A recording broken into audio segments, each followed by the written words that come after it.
I said, this is going to be a slightly advanced session, and hence there are a few prerequisites that we will have to cover, which will be in the form of theory. Because without those prerequisites, it's going to be very difficult for you to be able to go ahead and build your own automations. So the way we have divided this entire session, which is going to go on for the next 3 hours, is that the first 45 minutes to 1 hour, we're going to be focusing on the foundational elements of automations. Yesterday, we very briefly spoke about APIs. In this particular session, you're going to go deeper into APIs and understand how API integrations really work. You're going to get exposed to a lot of no-code platforms that are available today that all of us can use to go ahead and build automations. But we are going to be going deep into one such platform today, which is make.com. And after the first 45 minutes, we are going to go ahead and build an entire automation workflow together so that you understand the entire process. But before I hand it over to Manish and have him take over, I want to tell all of you that as this is going to be an advanced session, you might feel slightly overwhelmed in some parts of the session. But if you feel overwhelmed, it is absolutely fine to feel overwhelmed. It is absolutely fine to feel that you are not understanding a few steps here and there. And to be able to help you out, we have a lot of resources that we have already prepared, which I'll be talking about towards the end of this entire session. But during the course of the session, we are going to try and help you in terms of understanding how you can go ahead and build your own automations. But please do note that this is a skill that comes with a lot of practice as well. So you have to understand how this entire workflow works out. How is it done over the next 3 hours? And then you have to go ahead and practice, for which we will be talking about a lot of resources that we will be giving you. I hope I have made myself clear. And during the course of the session, like I have been doing since morning, we will be controlling the chat box. We will be turning it off, turning it on, so that you can interact with us and also drop in any questions that you might be having.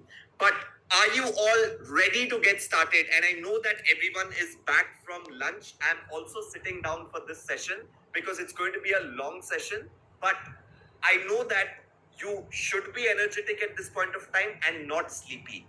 Are you all ready to get started with the session? Drop in ready on the chat if you are ready to get started with the last session of the AI Mastermind.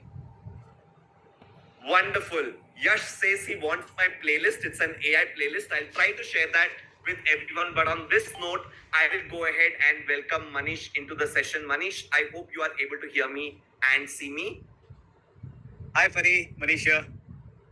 Wonderful. Hi. Perfect. Am I audible, visible clearly? Yes, folks, are you all able to see Manish and hear him well? And please do not ask questions about certificates or recordings or anything of that sort. I will talk about all of that very, very peacefully after we finish learning from Manish in this session. Wonderful. Manish, I think we can get started.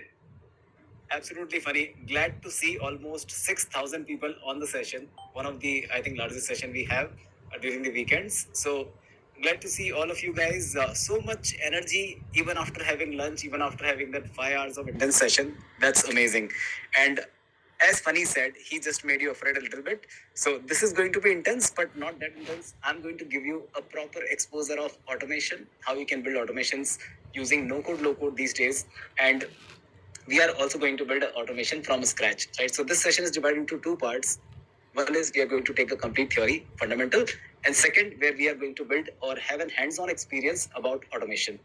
Now, something important here, guys. So these 6,000 people would be a composition of techies as well as non-tech, right? Funny was addressing techie people as well, right?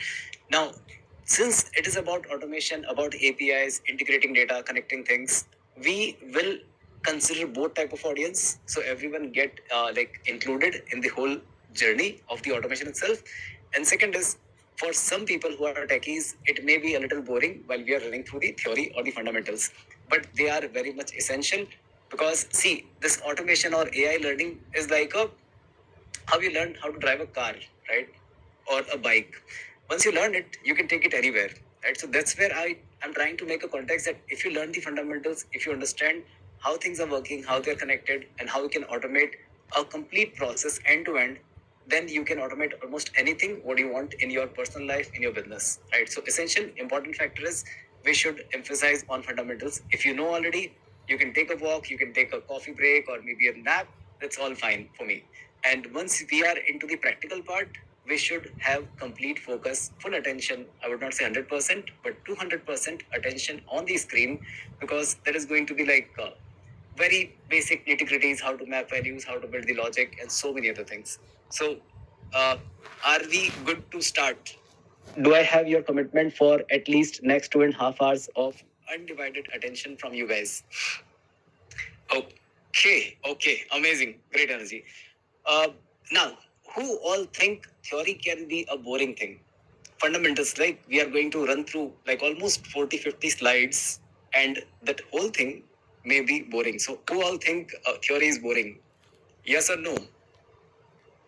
I see many of the people are thinking yes, but without theory, we can't build amazing practicals, right? When we were in school, we were learning physics, chemistry, math, bio, so many things. Theory is always important.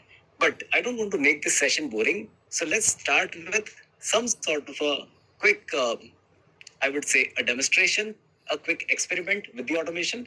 And once we are good with that, once you know like how automation is working, what it can do for you, then we'll get into the theoretical part. How does that sounds? Okay, let's get to the things itself.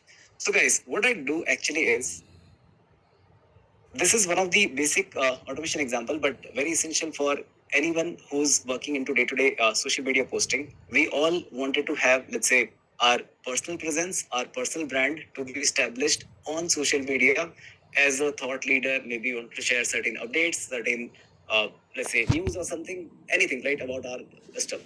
As well as if you have your business, and that can be a startup business, that can be a like any sort of business, right? You may want to create that business presence as well on social media. Now, what are the key platforms? So essentially, we have a couple of good platforms which we interact with day in, day out, something like Facebook, as well as Instagram and LinkedIn. So what I thought is, even for myself or my clients, if I have to create a post on social media, it can take good amount of time and effort, right? But with the help of automation, I don't waste hours and hours of time effort to create images, to create good content, and even to post it. It all can be done with the help of automation and a combination of AI. So what I did is actually I created this kind of a Google Sheet, which you can see on my screen now. And this Google Sheet, I just had to put my ideas over here. Whatever I wanted to create and a post around, I can simply put things over here. This idea can be a large, long idea, which is defined with based of like requirements or some factual content, or it can be a basic generic idea as well. I can also refer certain information over here through links or through some sort of external databases, external sources. Now, what I do is I just have to click on this button called Run Automation over here on my screen, and it is going to populate content, or I would say a beautiful post content, well curated for these three platforms: Facebook, Insta, LinkedIn, as well as it is going to create me a beautiful image around this particular topic, and then it simply say content is ready for review. So let's give it a try. So if I say generate content and I click on Run Automation, let's see what happens. The task which used to take hours and hours of time can now be done in minutes. See here, it's already started working. It says working on it. Let's wait for maybe 5-10 seconds. And the automation, which is working behind the scene, is going to interact with ChatGPT, is going to interact with DALI, which is one of the OpenAI's model for image generation, and will create a beautifully created or crafted content over here for this particular post idea. Now, what this post idea is? It says it's a premium corporate gifting solution brand, which is called Gifter. And the requirement is we wanted to create an engaging corporate focus content where we are like selling Diwali delight gift hamper for 200 rupees per kind of a packet or kit, and we are offering this thing before Diwali to all of these people. See here, so this post content is created by AI, by ChatGPT, and see, Facebook post content comes out like this with all the beautiful emojis, all the structure, even couple of hashtags over here. Instagram is good, and then as well as LinkedIn altogether over here. Plus, it would have generated a good image, I assume. Let's give it a try. Let's see what kind of image came out. Perfect. See here, a good gift hamper kind of fundamental image which says spreading joy for this Diwali with your team and so on. Corporate gift hamper, and even it has bulk order available, perfect for candles, hardware. I think handcrafted, premium decorations, and so on. So this kind of a thing can come out in minutes, and I can do this with any of the ideas over there. Now, what it says, it is ready for review. And in case, if I wanted to change any of the attributes over here in this entire post, see here, something went wrong. What it says in case of Instagram post content, it says hashtag Diwali 2023. Why it is so? Because ChatGPT had data until 2023 only, right? It is trained or having the knowledge base. I supposed to change it to 2025, right? I just made a change. And now I can say approve and create post. And in no time, it can take this entire thing to my Facebook, Instagram, and LinkedIn straight up without me touching any of those platforms. So let's see the magic. See here, it's already working over here. If I go to Instagram, let's click refresh for this particular page. Okay, did not came yet. Wow, it's still working on this particular automation. Let's give it one more refresh. Perfect. See here, in no time, this post came out just 9 seconds ago, which is like now itself, right? With all of these hashtags, and even I changed that hashtag called Diwali 2025, which got connected over or corrected over here. Same way, if I can go to link to Facebook, let's see what happened over there. I can see lots of love and likes are coming in. Great. Okay, see guys, this post came on just now on Facebook as well, without me touching this platform itself. And finally, if you go on LinkedIn, let's see, I'll go to view profile, I'll go to post section. Wow, someone already liked it. Amazing, you're so fast. See here, just now this post came out, this Diwali show appreciation to your team, gifters exclusive Diwali delight hampers for 200 rupees and so on. The well curated point by point content came out. It's all like because of the wonders of prompt and the whole requirement that I mentioned over there. But see, this is beautiful post coming out in no time, right? And obviously, if you train this, like, let me see who liked it. Who's that guy? Okay, Joydev Devnath, right, super fast. He found out somehow, like this profile and everything. But yeah, see here. So this is the power of automation. And imagine if you had to curate or craft this post, even with the help of AI, you had to do it manually, right? And this would have taken minimum of at least 2 to 3 hours. While you craft this image, you try, retry multiple times with GPT, as well as to curate content along with the AI by different prompts and different things. But over here, I can do like whatever number of posts I want, whatever number of content I want to generate, this can be done in no time, in seconds. So this is what we are going to learn, how this entire thing happens, why these systems are working, how they're interconnected, how we maintain quality, what is API, how we are using GPT, Facebook, Instagram, LinkedIn, everything behind the scene with the help of automation connectivity. And let me even reveal you what's working behind the scene. So this is called a make.com automation workflow, which is taking all the requests even for content generation as well as content distribution. My request to you guys, do not try to create account with Make, because I have something surprise for you. So here is a magic link which I'm going to reveal when we will start the practical session. And this link is going to give you approximately like 10,000 tasks free of cost with make.com when we start the practicals. That time we'll create this account. So do not try to create your account for now, right? Are we good to get into the fundamental part now? Are you guys excited to see how all of these things are interconnected and how they're working together? Okay, plenty of yeses coming in. So let's get into the boring part. Don't feel sleepy, by the way. It's going to be little extensive, little in depth, but we'll set some context and also we'll get into the practicals in middle of theory slides as well. So a quick disclaimer: many times I take these sessions and people come later on and they say, Manish, I missed one particular step, or I missed like how you connected this thing, that thing, or how to generate API keys and all. Request, please put your undivided attention. Even if you miss out a single thing, you will be in trouble. You'll not be able to find out, or you'll not be able to recognize or recover that. So please put your 100% attention. in case if you wanted to take, let's say, any sort of notes, pen paper is good, or you can take a screenshot. So that's there. And apart from that, this is just to set expectations. See, automation or AI, these kind of things are like, they are time taking stuff, right? When you learn them, it requires good amount of time, effort, and energy or dedication you put in there. I'm into this field for a couple of years, and that's how I became the person who's teaching you or who's mentoring you things now on this class. But the whole idea for this class is not to make you master in one go. The idea is to give you exposure to automations, and then you can start discovering, or let's say start exploring yourself, right? So just try to imagine or try to grab it like a good exposure you're getting about automation, which is building tools or which is building with the help of AI.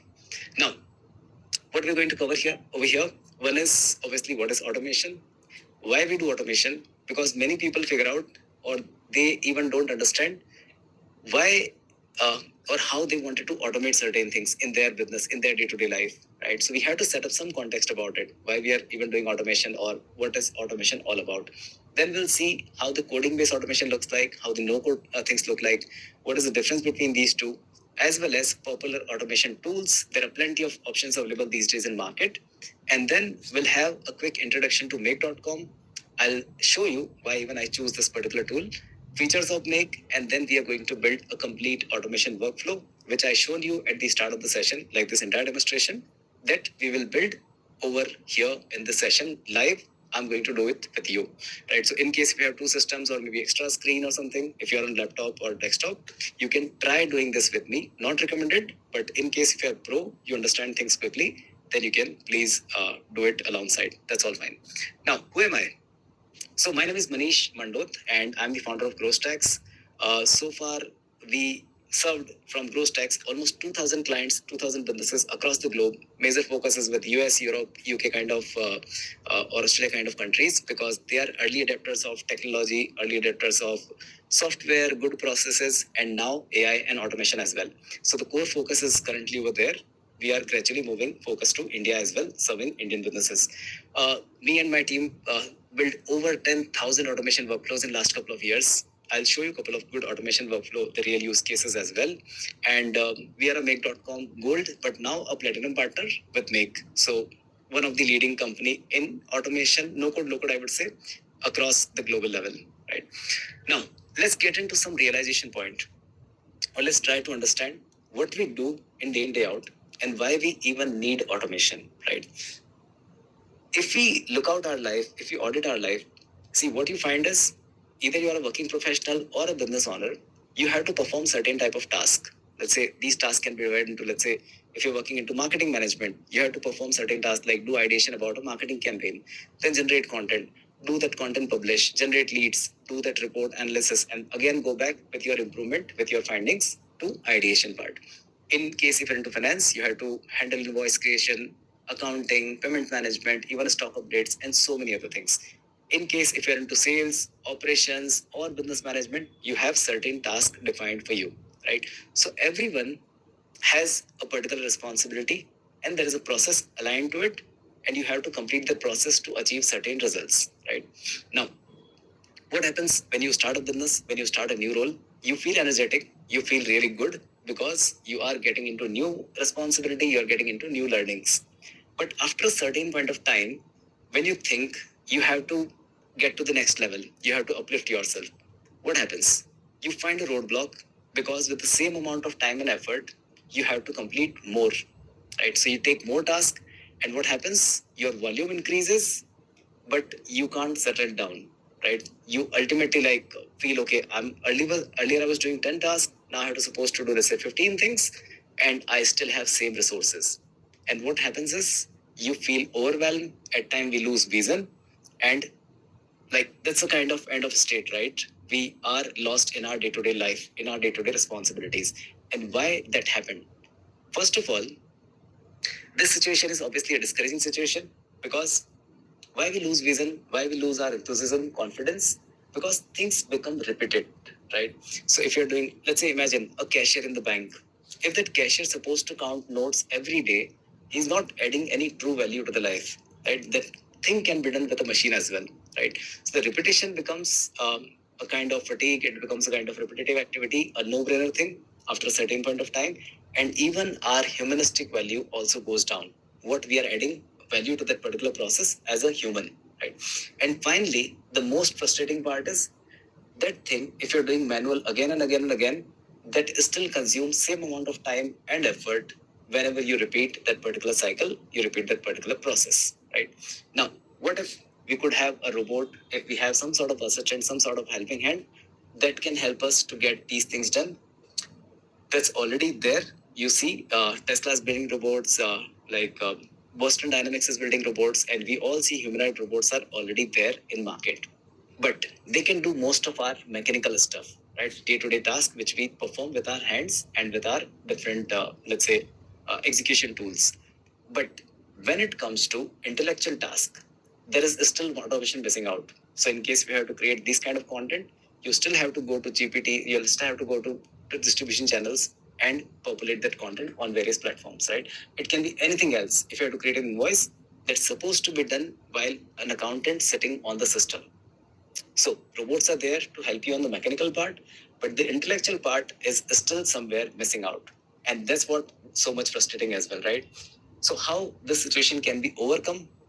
The simple answer is we can build automation workflows, like obviously not dumb workflows, but intelligent workflow with logics, with rules, with the right process, and that can help us to get to the next level.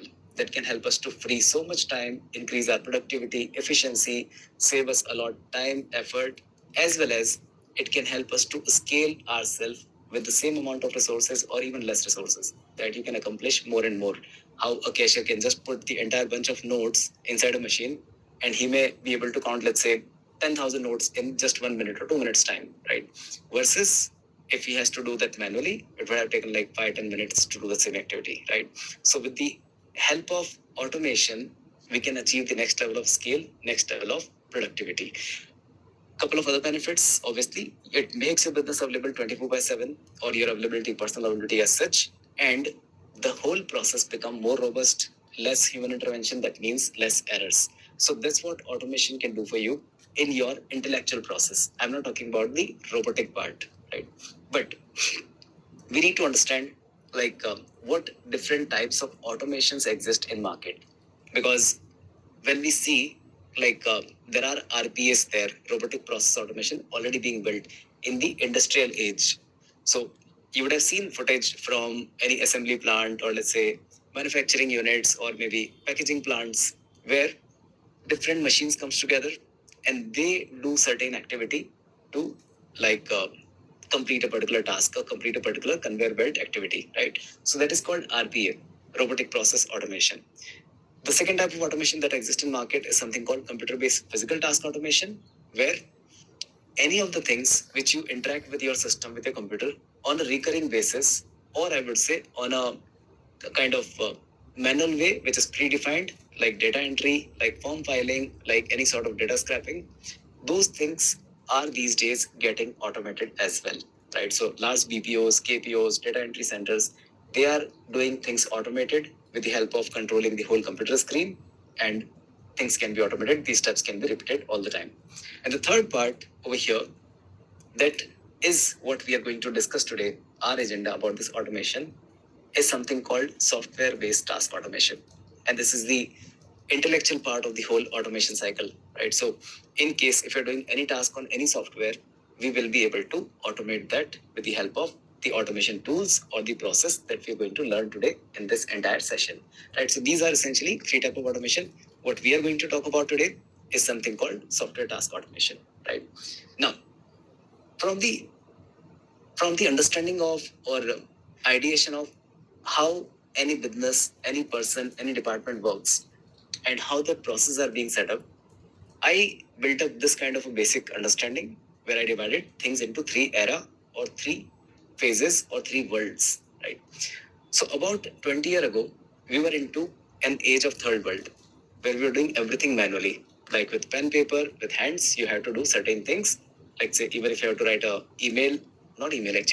mail to someone, you just open a postcard and then write it somewhere. If you have to raise an invoice to someone, you open that khata book, take a pen, Like just do your entire invoicing part. If you have to raise a purchase order, the same thing happens in the same way. So everything was happening manually.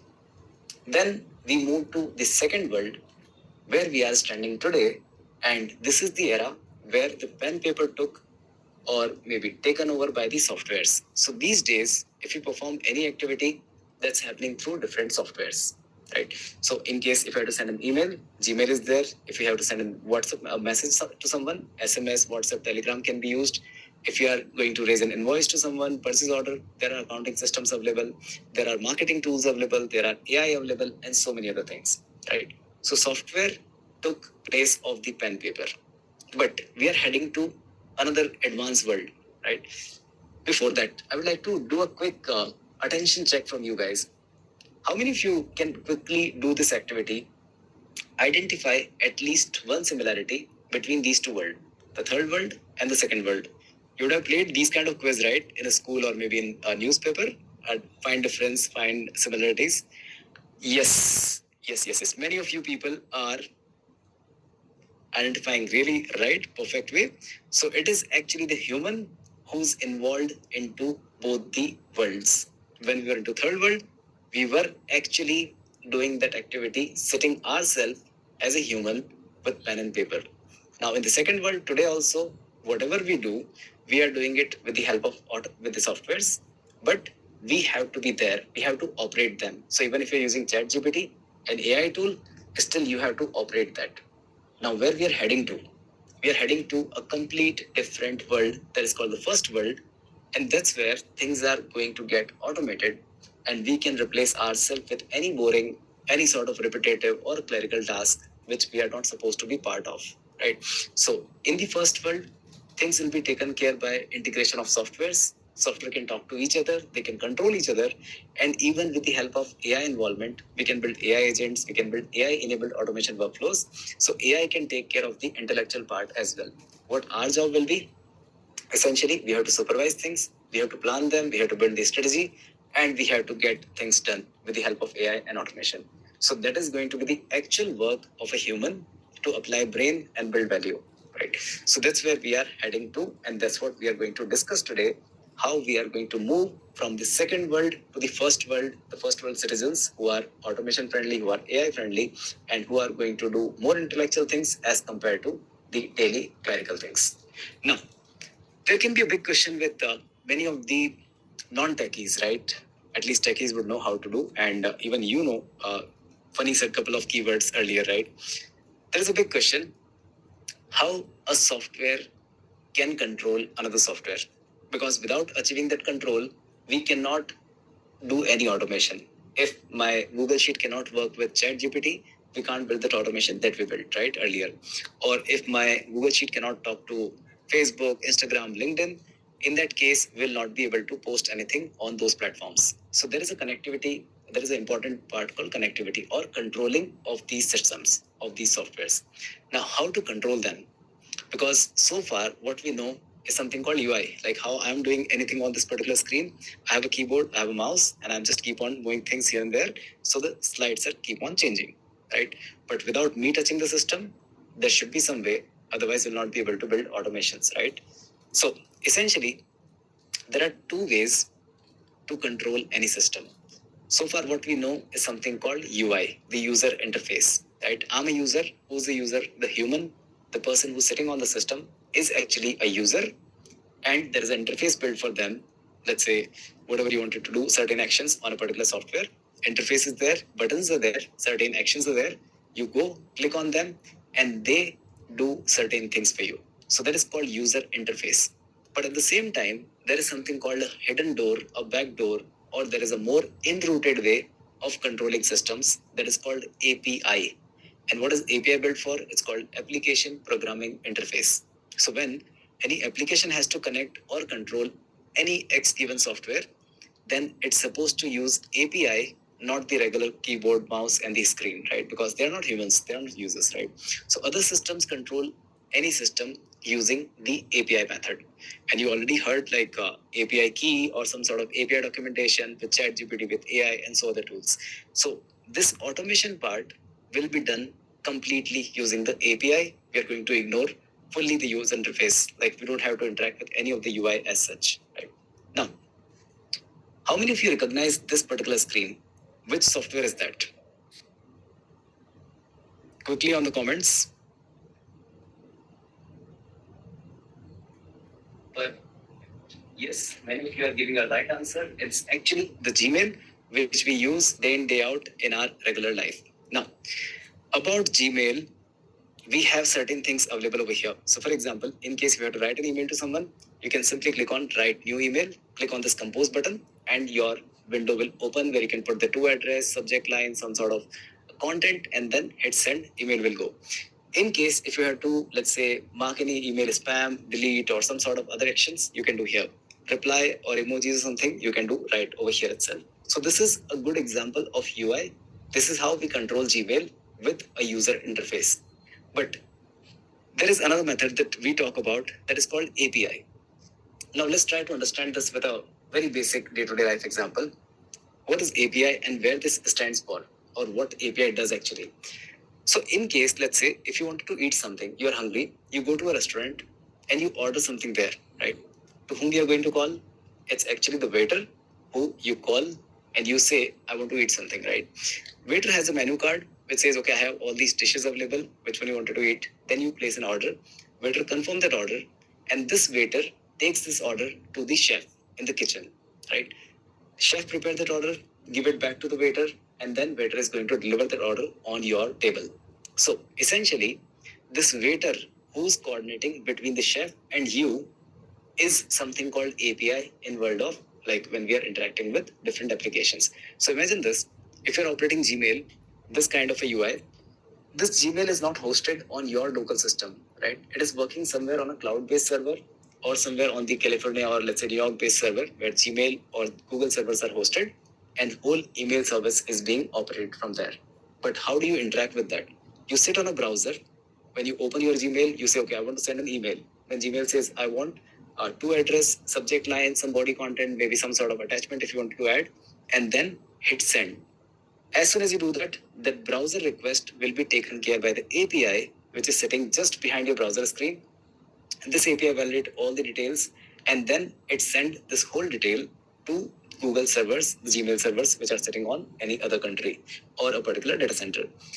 The Google server also checks whether your request is good, ready to process, you have all the authentication authorizations available. If yes, it is going to give it a shot, it will complete your request, give confirmation back to the API, and API finally present that particular request as successful, completed, email sent, and so on your browser, right? So this is the whole hierarchy, and the middle layer, which is the waiter, in this case, is called the API. So now imagine if we can directly interact with the API or with the waiter, we don't even have to go to the restaurant itself, right? These days, you can directly correlate with something called Swiggy, Zomato, or those kind of platforms, or any instant food delivery applications.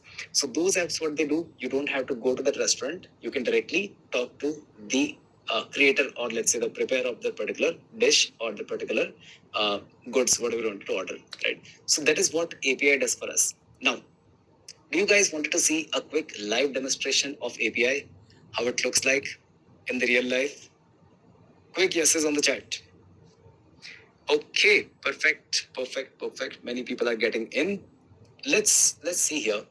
If I open my Gmail, let's say a typical Gmail inbox, and this is something called Gmail for our company. It's admin@growstacks, what we have email address. Now on your keyboard, if you have a key that is called F12, right? Function 12. If I press that, see what happens? There is a window opens up like this, right? And within this, there is something called network. So what network does? Whatever requests are being exchanged between my user interface, this particular UI, and the server are being tracked over here. So if I just clean it up for now and see, if I click on this particular email, see what happens? Just to open this email to grab content, these many API calls are being fired from my particular screen, and within the milliseconds, or I would say nanoseconds, they all got fulfilled by Google server, which says, okay, I want to see this content. Here is the content. Here is the entire payroll report, so and so. There is attachment and everything. But see what's happened. What happened behind the scene?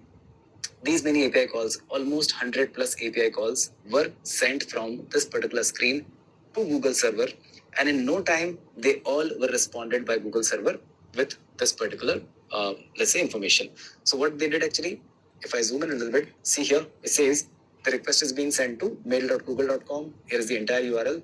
The request method is post, 200 is okay. That means like it got the information. There are a couple of headers and so other things, right? There is a payload, there is a preview, response, and so other things. But it is not humanly possible to like just decode everything from here. And even 100 API calls is too much. If I compose an email, see what happens.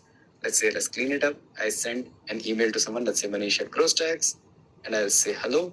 See, while I'm doing this, so many things are happening behind the scene. And if I just click send, furthermore, API calls are being triggered right behind the screen itself. And this is not limited to Gmail. It happens everywhere. So if I click on this one, let's say, for example, LinkedIn, I press F12 over here and I simply go to my profile, right? See, these many API calls with linkedin.com and then certain API endpoint. And this is how it is getting all the information connected with the main screen with the UI. Now, how this is being possible, and what if we can hijack this API part, then we don't have to go to screen this kind of interface, right? I don't have to click anywhere. It can straightforward come and then simply pick what I wanted to choose, any action, and I can get that action automated. So either I can go with the hijacking method, or what these software companies did is they realized like people wanted to automate their things. People wanted to automate their email, their LinkedIn, their respective things, right? Not limited to only these platforms. What they thought is instead of hiding APIs, instead of making them like behind the cover, we should help our users, we should help our customers to automate their actions, to automate their, let's say, whatever API usage they wanted to do. So what they came up with, they documented this entire API part in a very neat, clean way on their websites or somewhere on the footer section or something. And there you can go, and if the software company provides you API access or if they have APIs available, they generally disclose that API documentation. So without hustling into this F12, this entire navigation and all, users can directly go and access to those APIs, learn about them, understand about them, how to use them, what is the usage, charges, pricing, and so other things, and then automation can come in the picture. So essentially, where you can find the API for any particular software, the first source is the software company website. Now, either you can go to the home page at the footer section, or maybe there's something called API section, developer section, resource section, and there you can find the API documentation. Or if you don't find it there on the website, then you can do a simple Google search. So for example, if I wanted to search for Gmail APIs, I can just type in Gmail API documentation. See here, I already have something in search, and there it goes, it says developer.google.com, Gmail API overview. So if I click on this, let's see what happens. See, I got this whole Gmail API overview coming in like this. It says the Gmail API is RESTful API that can be used to access Gmail mailboxes, send email for most of application, and so on. So what all things I can do with them, what all modules can be controlled by the API. So it's message, thread, label, even draft can be controlled from there. And in case, if I wanted to go with a specific endpoint, a specific action, they're all mentioned over here, right? So let's say if I click on create and send email, I can simply go here, create draft, send email, and so on. And that's how we can read, understand, and use this API documentation, right? See here, all the methods, everything is being written like this. Now, how the API look like, I just shown you. Different endpoint, different actions that we want to take inside any system are denoted by different methods, or how would I say, let's say different tags. So let's say in case if you wanted to work with Gmail, what we can do with Gmail. Before that, we have to understand one more very basic fundamental. See, if you're using any particular software, that software has an objective, like why it is being built. So for example, Gmail is built for sending or exchanging emails with someone else. WhatsApp is built for, let's say, exchanging the messages. In case if you use LinkedIn, WhatsApp, LinkedIn, Facebook, Instagram, they are built for social networking where people can do post and those can see other people's post as well. So essentially, every software has an objective, has a goal to achieve. And along with that, they also have like what is the underlying task they are doing, or what is the underlying activity they are focusing on. So mostly it is a single activity with what any software would focus. So that particular activity is called a record. For example, in case of Gmail, the email is a record. So when you send an email to someone, there is a new record created inside Gmail database, right? Or if someone else send you mail, they actually create a record inside Gmail database, and then you will be able to see that particular record on your screen. If you're creating a post on social media, every post is a record inside Facebook's database or LinkedIn's database, right? The people can see, they can access, and they can review it. Like different functionalities are different thing, but we are talking about the database level. So what API help us is create or control all of these records right from any software database itself. So for example, if you wanted to create a record, then there is an API method called post method, right? And records can be created inside the software. For example, if I have to create an invoice inside my accounting system, that means I want to create a new record, which is called invoice inside my system. Then we can view or retrieve any record which is already created inside the system. We can update them, we can delete them, we can search with a particular given criteria or conditions, or we can list multiple records, and finally even certain more advanced method that is called webhook. So in case if any record get changed, get updated or created inside system, we can also get notified through any other system like any other way or automation workflow and all. So that is called a webhook technology. So essentially, these many things can be done by API. And believe me, these are the only actions which can take inside any software. Just try to think yourself. Let's say if you're going on Facebook, what are the things you can do? You can either create a post, you can view someone's post. If you already created a post, you can update the content, you can delete them, you can search someone's post, and that's it, right? Or you can list all the posts which are related to a particular keyword. Same thing applies to email, same thing applies to Google Sheet, same thing applies to any accounting system, CRM, or any software you use in your day-to-day life. So that's what APIs can do. And even more than that, just to reveal you, APIs are directly enrooted or connected with the software architecture, right? So if, for example, if you're on this Gmail screen, you see very limited options which can be done over here, or maybe on Facebook, Instagram, somewhere. But otherwise, if you're using APIs, you can do much more than this, because this Gmail screen has to be maintained in a way where the user experience goes really good, and you don't have to be like suffering here and there, multiple options, multiple things. So they have to maintain the human user experience. But in case of API, it's all coding, it's all backend, it's all done by the applications. So they don't have to bother about maintaining a particular experience or particular, let's say, way of working. It can be done like with much more functionalities directly straightforward into the softwares. So that's what APIs can do with the system. Now, another very important question here. Do you have to pay for API? Why this question comes? Let's try to understand first. The fundamental is, if imagine I give you a task where I say you have to send emails to 500 people manually setting on Gmail interface. Let's say you go here, click on compose, put to address, put subject line, put the whole body, and send emails. In an ideal situation, it may take you 1 minute for every single email. Still, you will be end up spending 8 hours without any break to send those 500 emails, right? But what if I tell you, use Gmail APIs and so send those 500 emails? This can happen in less than 10 minutes a day, because softwares, we can add more and more functionality, more to get things done, and we are directly working with Gmail APIs. So essentially, it is just creating records inside Gmail. As soon as we push any request, it will be sent to whatever number of people you wanted to run through. So with the automation, with the API, the whole thing, which used to take 5 hours, can be done in 10 minutes. But what will be the implication of this? Imagine if everyone or most of the people start doing that, the Gmail servers will get extra load, so much of the extra load, and they'll not be able to, like, they may burn out, they'll not be able to handle that much things, right? So what most of the software companies say is, if you're using our API for the automation purpose, the first limitation or the first concern for them, you become limitless, you can do much more in less time or much more usage of their system. And the second is, they're giving you an additional functionality, additional facility within their system. So you don't have to come to their respective user interface, no need to open the software. You can get things done automatically. So most of the companies, when they come up with APIs, they say we are going to charge you something, or we are going to put certain cap or certain, let's say, threshold on the usage of API itself. So all depends upon different software. the provider of the software or the objective of the particular software, that whether they wanted to charge any extra money, any extra fees for the API, or they wanted to simply go ahead and say, okay, that's fine, you can use it for free, right? So different models are there. Essentially, we can categorize them into three parts. One is called the free, second is premium, third is called paid, right?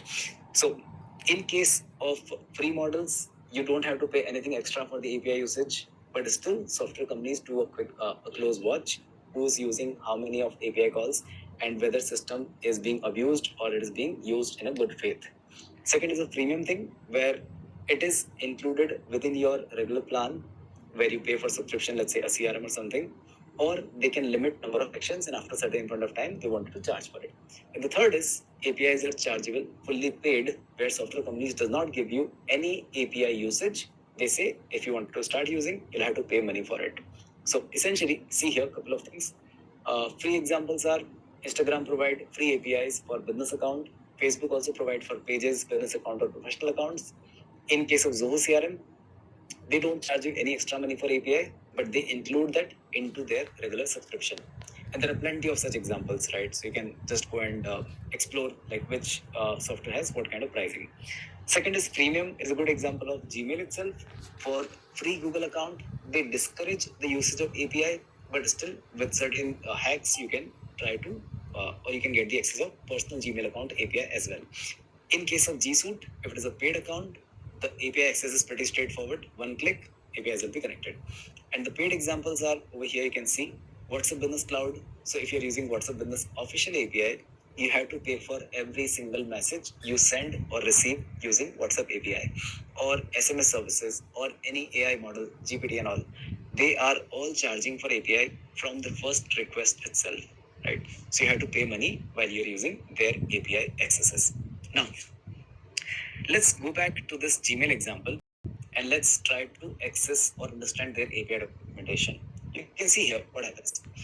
It says you महीने के send an email using 50,000 API. Rupees आपको बैठे बैठे machine To use Gmail, what's called send message or send or draft or send. If you have something in draft, that can be sent directly, or you can create a new message and that can also be sent directly from the Gmail API. Then it says emails are supposed to be in base 64 URL encoded within the property of message resource and so on. And then furthermore, when you come here, it says if you want to create this message or use this Gmail API, there are two ways how you handle this or how you can get this request done. One is you can go with a whole Python script. And here's the endpoint of this API. Over here, it says import base64 from email.message, import email message, and so other things. Now, some of you people would wonder, Manish, this is plain English. We can read this, but we can't understand this because it is all written in a Python language structure, right? No worries, there is something called Java as well, right? So in case if you're Java friendly, you can go here. But again, most of people will say, we can read this, but we are not the coders. We haven't learned Java or Python or any other coding language in our life. And because of that, we can't use this entire API structure. Whatever is being written here, it's all alien language. We don't understand this, we can't use it. And that's absolutely right. Now, some smart folks will tell me, Manish, we have the power of AI. We can simply put this entire thing into GPT or Claude or somewhere else and make this code working absolutely for us, like whatever way we wanted. We can get the help of AI. Right? Still, there is a second roadblock that even if you can figure out this entire thing, the whole message, whole structuring, everything, you will still need some sort of a server, some sort of a script hosting, like where this whole code is going to run. So there has to be a server, there has to be a machine, there has to be some sort of cloud facility which should run this entire code. You should be able to maintain that, you should be able to overview it, error handling, and so many other things. And that's a big roadblock because most of the people do not have the proficient knowledge or expert knowledge of coding languages, and as well as you can't put the tech infrastructure and even maintain this API connections, right? So what can be done in that case? You would have all heard a good saying over here I mentioned. It's called Avashyakta Avishkar Ki Janani Hai. And there's something called necessity is the mother of invention. And that's what many people found almost a decade ago. This whole thing started. So people found, or some entrepreneurs, some good minds, they found an opportunity in the Western world, obviously, that software companies started publishing API, but they are all developer friendly. They are all written in like JavaScript, Python, Java, and so on. At the same time, there are users, there are people who are either SMEs, small businesses, individuals, entrepreneurs, professionals who wanted to automate their things, who don't want to touch their software but get things done. But still, they don't know such things. Like they don't know how to operate API. And there is a middle layer that is called developers. So you can go with freelancers, you can go with IT companies, automation companies, or developers to get these things done. But most of the time, you may find it your assignment or your project is too small, like something what I shown you now itself. You wanted to make a social media post content and publish it across all the platforms. But this use case you can't take to a developer, you can't take to a big IT firm because they'll not even take it as a project. Or freelancers can do a job but not reliable as such. So what can be done in this case? And there are plenty of people who wanted to automate their things. So how to build something which can bridge this gap where non-tech people can come and they can build their own automation solutions.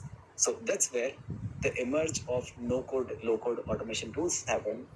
And here are a couple of popular names. We are missing one of them. I would love if you can comment here. But starting from here, there is something called Zapier. Came in market almost 12 years ago. Was one of the initial leaders in the market and currently used by almost 3 million plus organizations across the globe.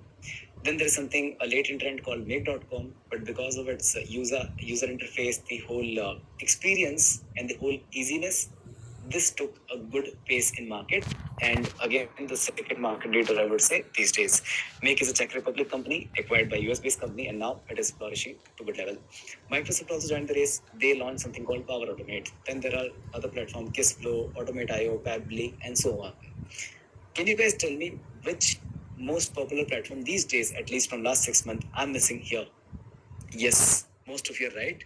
That is called N8N, which took a good hype, which is open source as well. Took a good hype because of their AI agentic capabilities. I did not include that here intentionally because I want to check who all are aware. But there's something called N8N. Now, all of these platforms, and even if you do a quick Google search, you may find more than 500 such platforms available today in the market. But you may have a big question like, Manish, how should I choose which platform is relevant for me or which is right for my business, for my learning, for my automation needs, right?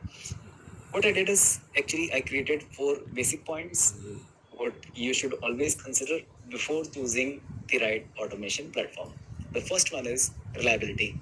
Why it is important? Because when you start automating things, it's kind of a fun activity, right? You may just automate certain fun project, basic level things and all. But after a certain point of time, you realize that automation is actually working out for your business, for your process. It is saving you time, effort, money. Then you start building automation for your critical processes as well. And in that case, your business has heavy dependency or critical dependency on that automation platform that you would have chosen. So reliability is very important because it's as good as like you are hiring a new person, or I would say the most important person in your team, and that should appear every day in the office. If it doesn't, then your business can collapse or it can just get on a halt. Second is pricing part. Always think long term. So how much it is going to cost to run automation, to build automation, to engage any professional, any sort of builders, or how much I have to spend for a day-to-day management of this entire automation platform. If it is less than human effort cost, I would recommend to go with automation. If it is more than human effort, I would always recommend hire someone who's a human instead of building automations. The third stuff is the platform should be easy to learn and understand, or even use as well. Why so? This is another very, very important thing you should give a good emphasis. See, if you choose a platform which seems good, but you can learn it, let's say you almost 6,000 people over here in this call, you guys are first mover, you guys are initiative taker people, right? You can learn technologies quickly, you can learn this entire automation quickly, but what happened after a certain point of time? You wanted to scale automations within your own business, or you want to hand it over to someone else. And imagine if the platform is not handy to learn new things. What will happen by the new people? What will happen? You will get into a trap. You will become an automation engineer in your own company, in your own department, because there is no second person who can take responsibility of automations that you built or you wanted to get built furthermore in the future, right? So always think of platform which is good, easy to operate and understand by the next people who are going to handle this. And the last part is obviously scalability. So these days, AI and various tools are taking a good pace. Every day there is something new coming in, which you may want to implement in your business process. And your automation should, a tool should be able to accommodate that particular new tool which is coming in or new software which is coming in into your process. If it doesn't do, then your process will be broken. Halfway it is automated, halfway you're still doing it manually. So even when you choose softwares, try to see if they have APIs available or not. The first question. And second is, does your automation platform has capability to accommodate that particular software APIs or connect with them and even make that particular part also working automatically. So these are four very, very important points you should always emphasize on. Now, from my whole experience, what I chose for this particular class, for this particular teaching, is something called Make.com. Not because we are Make partners or something. Like genuinely, it is a good platform to start your automation journey. And after that, you can take it to more complex platform like N10 or Microsoft Power Automate or something else, right? But to start your journey, you should have a neat, clean interface. You should have a easy to understand modules, easy to understand structure, and kind of versatility, right? So because of that, I chose Make. There are obviously a couple of other reasons. It is almost 20 times less expensive than Zapier. It got custom API connectors, it got easy data handling, complete visualization, and so many other things. So we are going to see this in next session when we have hands-on experience on Make.com building this automation workflow. Now, just to set one more clear context or expectation, you should know what can be automated and what cannot be automated. Why important? Because if you try something which cannot be, you may end up where you see, I think automation is not for my business, not for me, not for, let's say, my processes, right? Because you may be trying it on the wrong wall itself, on the wrong direction itself. So always think of a couple of points. First of all, you should always check if your software has API available or not. If it does not have, you should not or essentially not be able to build a seamless automation workflow. That is one thing. Second is, alongside this, you should also have a repetitive process in place. Let's say if you're trying to build something or maybe automating a process which you have to execute only once a month, then there is no point in building automation there itself. At the same time, finally, you should have a process in place, right? First is repetitive process, and along with that, you should have a process. Now, what do we call a process? Something which has a predefined rules, steps, logics, conditions to follow to achieve a predefined outcome, right? So that's where I say you should have a process first and then try to build the automation. If you don't have a process, you directly get into automation platform and then you'll be doing two things, and that's a good recipe for failure, I would say. If you go without preparation, there are two things that will happen while you're building the automation. One, you have to think about all the logics, all the condition, all the thought process, how to and what you're going to build. And second is you'll be applying mind to build that actual automation itself, right? And it's a dangerous combination. Don't ever do that. It will be good waste of time, effort, money, and even your motivation as well. So always first build a process, build complete flow chart, some sort of a document, have clarity what we're getting into, and then and touch the automation platform itself. Now, what cannot be done or what cannot be automated? Wherever you have human decision making, you need any sort of human intervention, reviews or something, you should not build automation. Otherwise, it will be unnecessary extra lag where you have to go and again do the same activity. Or if the software APIs are not available, don't try to build automation. Try to find out another software for the same work which has good API docs available. Finally, a quick checklist of the automation. Some points are repeating here as well. You should always build a quick checklist of all the softwares, all the apps that are involved into a particular process. Check if the APIs are available. And the second, check if the APIs are paid or free. Sometime I saw some software cost you, let's say, a normal subscription, $10, $20 a month, right? But when you go for their APIs, they may charge you $100 just for the API access. And that becomes infeasible, right? You don't want to spend that much money just to access the API part.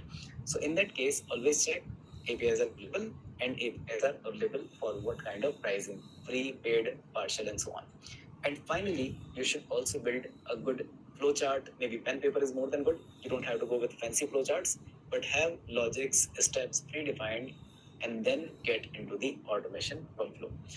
Now, with that being said, we are done with the theory part, and I hope I did not bore you, or I hope you are still awake, not asleep. Who all are awake? Just comment awake. We are. Yes, awesome. Great. Many of you folks. Amazing, guys. So, let's get into the practical part of the automation. And what I can do is to start your automation journey, I can share you a make.com link over here where you can create your account and get 10,000 operations for free. And this will be a good start. There is no obligation. You don't have to attach any credit card, any payment method or something.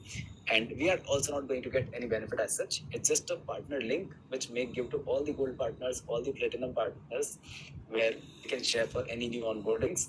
And feel free, in case if you wanted to change your automation platform later on, go to Zapier, Anytime, or maybe Power Automate, wherever you wanted to go, you can do.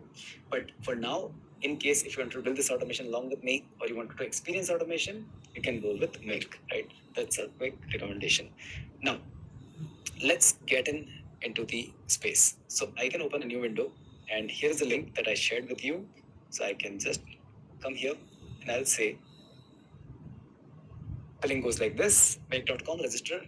And see here, you will see something called special offer, get 1 month free pro plan, and so on.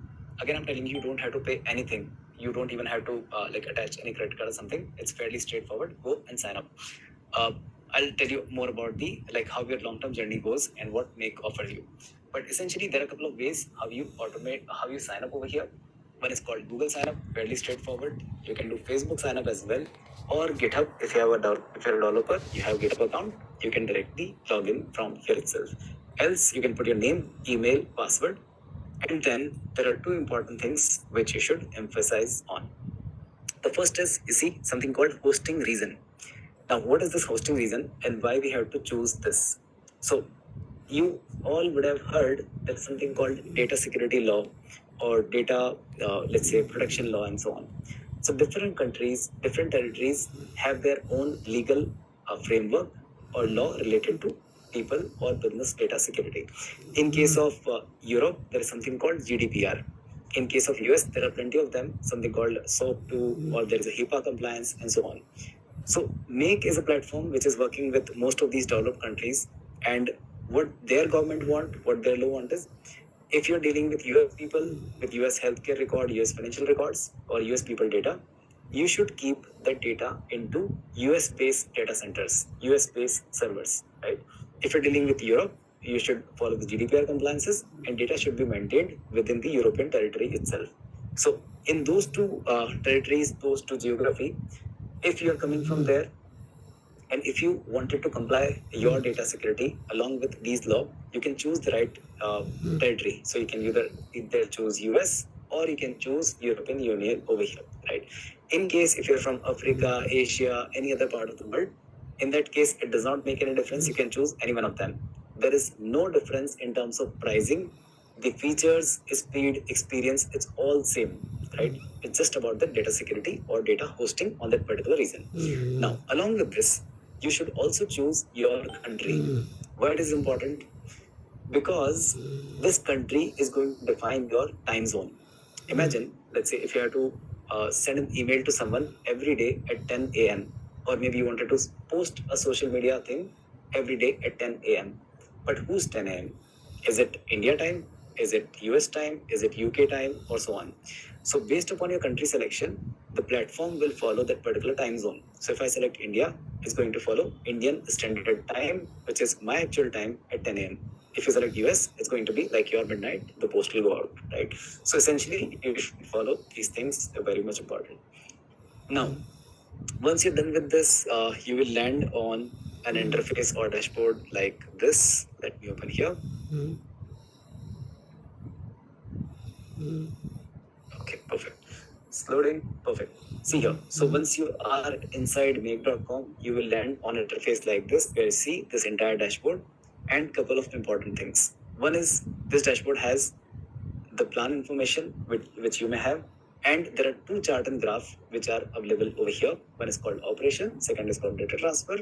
And this entire line chart shows you your day-to-day usage, like how much you use this platform on a daily basis. Now, there's a key term that is called operations. I'm going to give you a quick, I would say, understanding or assignment. You should tell me the answer of it, right? So let's say I have a process and I'm your client, right? For example, let's say I'm your client. I come to you and I say, I have an idea which I parked inside a Google Sheet and you have to do certain things for me, right?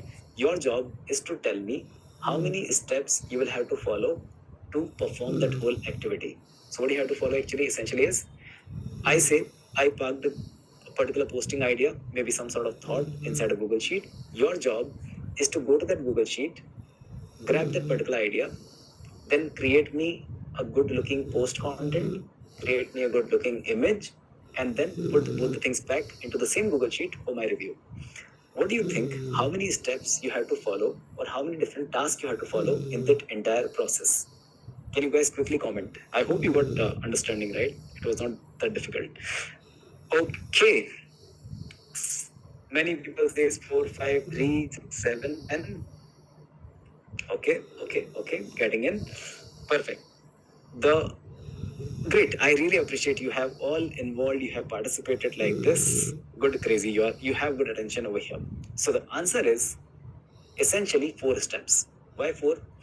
Once I once I post something in the Google Sheet as my idea, your job first of all to get into that Google Sheet and grab that idea text, right? So you have to get it from the sheet itself.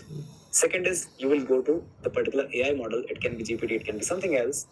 Put it along with a prompt to generate content for social media, right? That's the second step.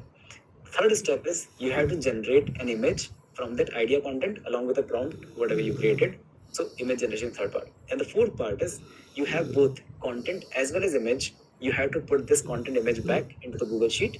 That should happen like obviously once. So these are 4 essential steps you have to follow to complete this whole process. Now, what Make does is Make essentially is going to do the same thing for you, is going to talk to all of these softwares, pass the data, pass your idea, prompt, everything, and get things done across multiple systems. So what they say, for each of these tasks, each of these steps to follow, they call it an operation. Operation means we are interacting, executing certain things with that particular software. So what they say, whatever plan you choose, whatever these 10,000 credits you have, operations you have, these are essentially 10,000 tasks you can get executed by make.com. Right, and then later on, if you wanted to buy, you can buy and so on. So this chart or this graph indicates is I currently have total 20,000 tasks or operations available with me. Out of that, I already consumed 2,895 credits or tasks being consumed to do certain activities, certain automation workflow that runs on my account. Not necessarily only the social media, it can be anything else. So it can be something like, let's say, invoice creation, it can be something about email management, and so on. Various things are there. So this is what it says, how many operations I have and how many I consumed. Now, along with this, Make also track the data transfer. So it says how much data is being transmitted while you're performing all these activity, all these software exchange. So that is being also tracked. By default, I have 10 GB of data. With every 10,000 tasks, you get 5 gigabytes of data transfer. But you see here, even if I consume 14% of the total operations, it is just 31 megabytes of data being transferred, which is almost 0% of the actual usage. And it remains hardly 1% or 0% all the time, because most of these applications are working with content-based data, not any multimedia as such, right? So that's what it shows. Now, in terms of users, you can onboard whatever number of people you want from your organization. You can see here, I onboarded many of them. So Make does not charge you anything for your number of users. It is all bothered or concerned about number of operations being used on the platform, right? So they are charging only for the operations. You can add whatever number of users you want on the platform as per your wish, and everyone can work on the same account. They don't have to create multiple accounts if they're working in the same department or same company. Then there is something called subscription. Something important over here. So by default, Make has a free subscription forever, where it gives you 1,000 tasks for every month, like endless lifetime. So you can even automate your basic things for free. You don't have to pay anything to Make. In case if you want to go with any paid plan, you have higher usage, You can go with a basic plan called $10 for 10,000 tasks to be done, right? Or $20, like $18 for 20,000 tasks, and so on. So I have organizations as my clients who are even using 4 million, 5 million tasks to be done every month, and they are paying about $5,000 to make every month basis, right? So if they have to hire someone to perform those many activities, this would have cost them even $50,000 a month. So those things are being done, or that scale make is being used. Now, along with this, they have a couple of plans. It's called core plan, pro plan, teams, and enterprise. You essentially don't have to go with any of them. The core idea, the main idea is you can have 99% of the task done with this core plan itself. So even if you choose to pay to make, you can simply go with core plan. You don't need pro or teams or enterprise at all, right? So just go with that. It's a kind of pro tip. Now, once you're done with this, there is something called scenarios over here. So scenarios actually are automation workflow that we build inside make.com. And that is the most important section where we should go and look out our automation workflows, build them, manage them, edit them, and so on. So if I click on here, let's have a look. See, many of the automation workflows are currently already turned on. See, by default, they are wherever it's called toggle on, it is turned on, and otherwise, most of them are also turned off as well. Right. So essentially, you can toggle them on and off right from here itself. Then Make gives you a folder level structuring. So over here, you can put any sort of folders by department, by people, by process, and so on. And everyone can park their respective automation workflows inside the particular folder, right? So they can have this kind of a structuring for a proper management of the workflows. Now, the most important part comes in. Here is a button called create scenario, right? So this is the most important part where we are going to interact with Make. We are going to build automation workflows and will get things happen, not in manual, but into the automated way. So if I click on this, see what happens. I got this kind of interface, which is completely blank. There is no structure, no pre-given format. It is full blank. Nothing is there, right? A blank canvas. You can draw anything you want. And that's why we chose Make. You will see like gradually how to build automation, how to interconnect things. Essentially here, you can put your scenario name. So I can give it a name, let's say, demo scenario for class on 17th August, something like this, right? So this is the scenario name I gave. You can give it any other name you want.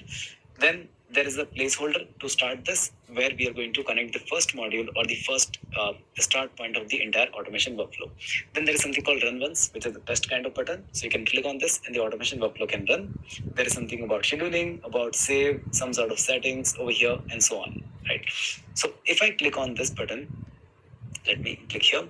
You see, I can choose from multiple applications. I can choose which one I wanted to set up as a trigger point or as a start point for my automation workflow. And you see, plenty of different apps which are well known to you are available. There's something called Airtable, Google Sheets, OpenAI, Facebook Pages, Instagram, LinkedIn, Intercom, even Microsoft Outlook, Teams, Google Doc, many things are there. Even Razorpay kind of payment gateway are also available over here, right? If I wanted to search a specific app out of 2,600 pre-built application on make.com, you can just go here, click on the search app, and let me just type in Google, for example. See, all the Google apps, more than 30 different apps are connected over here with something called Google Plus, Google Sheet, Google Doc, Google Drive, Map, Keep, even Chat, Forms, Task. Some of the applications you would not even heard of names itself, they are also available over here.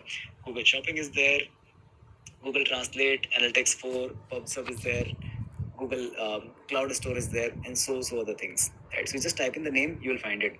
For example, if I wanted to go with Microsoft, because many of the people who have Microsoft in their regular business or maybe in their companies, they can also use Microsoft application as an integration over here. Starting from Teams, there is something called Outlook, To Do, Power BI, and so on. So plenty of regular use applications as well as enterprise level application like Dynamic 365, Power Automate, Advertising Console.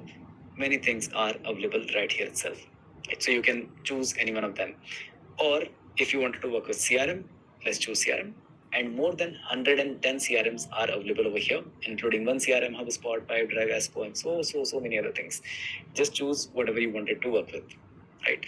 So this is the start point where we can get to see different applications. They are pre-configured, and we can simply click on them, set up the right module, right trigger point, right mapping, and automation can go live in minutes, right?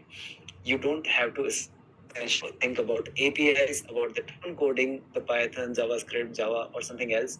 You don't even have to think about that.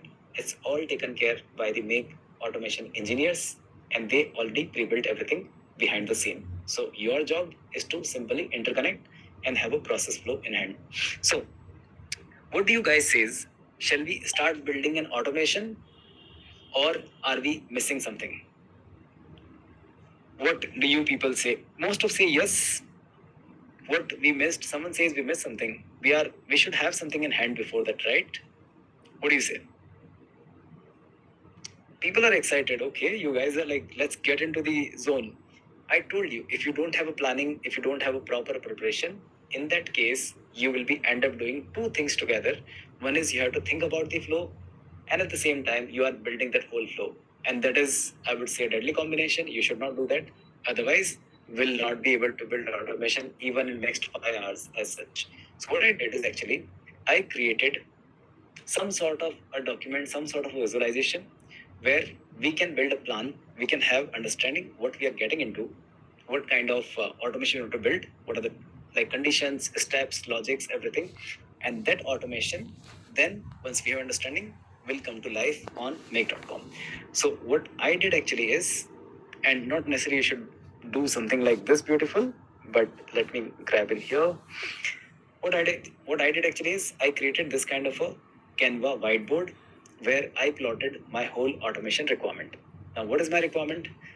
I wanted to create an automation which generate content for my social media posting, and that too, it should automatically create post on my different social media platforms. Now, how this is going to start? See, it is a thought process. You should be very careful about when you think about the process itself, right? So it is starting with me having an idea. Let's say I want to create a post about my brand, about a product launch, about any thought I wanted to share, or something else, right? News updates, something. I have an idea. I wanted to pass it to AI to generate two things. One is content, second is image. And then once it is generated, it should go out on various platforms like Facebook, Insta, LinkedIn. You may say, Manish, there are more platforms available. Like you have YouTube there, you have Pinterest, you have Reddit, and so on. We can even include them.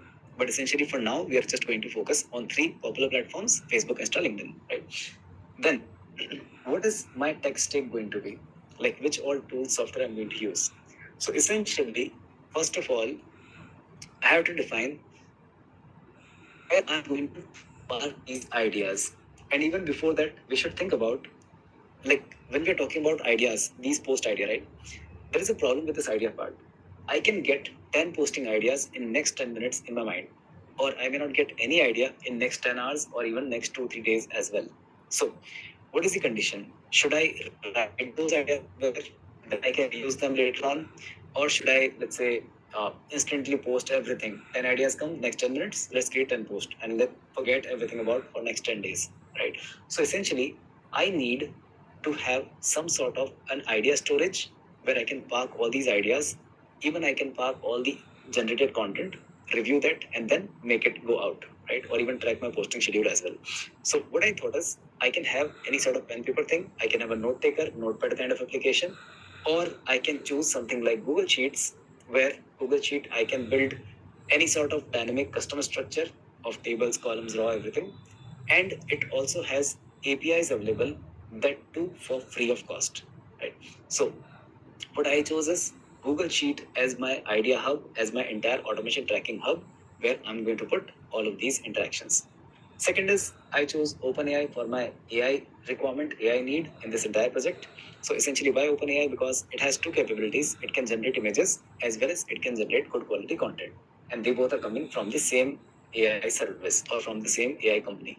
So that's why I chose OpenAI and that two ChatGPT kind of models, which are very known, popular, available in the market for everyone. Then we have something called make.com for the entire integration to build up the automation workflow. And finally, there are three posting platforms that we're going to target: Facebook, Insta, LinkedIn. But we should also have some sort of pre-arrangement on these platforms. So in case of Facebook and Insta, they don't allow you personal account APIs because they are social media platforms, they expect like real people to be there on their platform who are posting, who are interacting with the content, not the bot, not the AI, right? Or not these kind of automation workflows. So in case of Facebook and Instagram, you can create business pages, business account, professional account, and API access should be there. And in case of LinkedIn, since it is a more professional kind of platform, so it does not restrict personal account to be operated by API, right? So in case of LinkedIn, you can have personal account also connected with the APIs. So these three accounts should be there. Now, at the last, before we get into the automation development, we have to think about certain rules or control point for this particular system. The first one is, do I want, and there is a question as well I should ask myself while I'm building this whole process. So first question is, I'm posting on 3 platforms. Do I want unique content for each of them, or I can generate a single piece of content that should go on all 3 platforms directly, like as it is? The answer is, I should have unique content, because every platform has its own nature. Nature means like LinkedIn is a professional platform, Instagram is kind of casual platform, Facebook somewhere in the middle of these two. So I can't put LinkedIn content on Instagram or Instagram content on LinkedIn, right? So it should be platform specific. That's why I chose it should be a unique content all the time. Second part is about image. Why we are even including image? Essentially, image kind of post or anything which has a multimedia attached to it, they get more good engagement, more conversions, more let's say conversations happening on those particular posts. So what I wanted is, first of all, it should have some sort of image along with the post. And the second is, should I have a similar image across all of these platforms, or I should have multiple different kind of images generated specifically for each of the platforms? My thought process, my answer is, it should be unique image to pass the same kind of vibe, same kind of message to all these platforms. It should not differentiate in terms of user experience, because image is quite common for all of these 3. There is no format difference as such. Then the next thing came to the consideration is something called how many posts I wanted to create every day, or how frequently I wanted to create posts on these platforms. Why it is important? Because let's say if 10 ideas coming to my mind in next 10 minutes, if I run those 10 posts, it maybe looks like spamming. I'm just unnecessarily posting on these platforms all the time during the day. And maybe I'm not posting anything on next 10 days as such. So what I decided, it should have only one single post every day, irrespective of whatever number of ideas I have or requirements I have. I can schedule them, or I can put them somehow into the sheet itself. And finally, I also have another need. I would like to have your confirmation or your thought in this. What I think personally is, AI is not mature enough until this point to directly post thing on social media. What I wanted is, it should need some sort of human review. How many of you think human review is necessary, at least at the day present today? We should have some sort of a review, some sort of a monitoring mechanism where we should review AI generated content before it goes out on the social media platforms. Most of you, perfect. That's true. The AI is getting mature every day, quickly, but still we should have some sort of a review. Otherwise, instead of building the profile, instead of building the business, whole presence, it may even destroy it. So we should have some sort of a human review, some sort of a control over there. So this is how we think about automation, we think about process, and you should always do this kind of a whole thought process before you touch the automation platforms, before you even think about the automation. Always try to define the process first, and then only you will get the results you are expecting from that whole process, right? So now it is high time we thought about the process, we have all the rules defined. What we should do? Shall we get into make, or still we should do something else? What do you guys think? Ready for automation? Okay, people says make. It's not make yet. Wait. So we have to build this whole infrastructure around this make.com. See, make is the tool which is going to connect multiple things, but it is not going to have the Google Sheet itself, right? We have to create this Google Sheet first. We have to create all these social media account, as well as we have to get this OpenAI ChatGPT API key all together. So what we are going to do here is, I have this sheet. Let me simply create a new sheet within this file. The file name is called Master Social Media Automation. Let me zoom in a little bit. so you can see it properly. See, the file name is something called Master Social Media Automation Content and Posting version 1. And within this, I'm going to create another sheet that is called sheet 44. Let me change it to demo for class 17th August, something like this, right? Now, I can start building any kind of a structure what I want from this particular Google Sheet. So essentially, if you remember the earlier presentation, earlier demonstration, what I want over here is I should have some sort of a space to park my ideas. So I can go here and put the first column says my ideas parked here, something like this, right?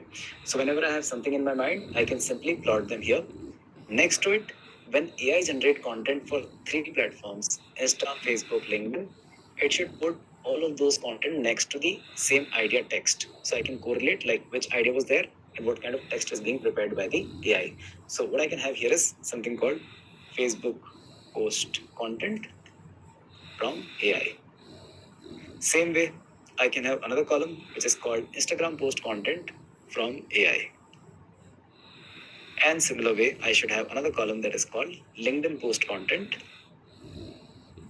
from AI, right? Something like this. So I got 3 of my things parked over here. Now, as we saw, we needed some sort of image, some sort of a visualization as well to this post. But when AI create that image, I can't upload image inside Google Sheet because it's a sheet. It's a kind of table structure. Can't have image available over here. So what I can do is, instead of the actual file, I can park the link over here. So in case I want to see that image, or in case automation has to pick up that image, it can straightforward go here and pick image from the link itself. So here I'm going to park the image link. Now it has 2 benefits. One is, in case if you have AI generated image, the link can come here, you can review it. In case if you have your own images, let's say you have a graphic designer, you create yourself, you can park that link over here. Just park that image inside any Google Drive or maybe some sort of a cloud storage and park the image link over here, which can be taken up by the automation, right? So this is what we have as a structure. Now, as we discussed earlier, we should have some sort of a control to this automation, because if 10 ideas comes to my mind, I can put all 10 over here, but I don't want to process them as soon as they get entered into this Google Sheet. So I should have some sort of a control. Even if I park maybe 10, 100, 500 ideas over here, they should not get processed automatically. I should have some sort of a control in this process.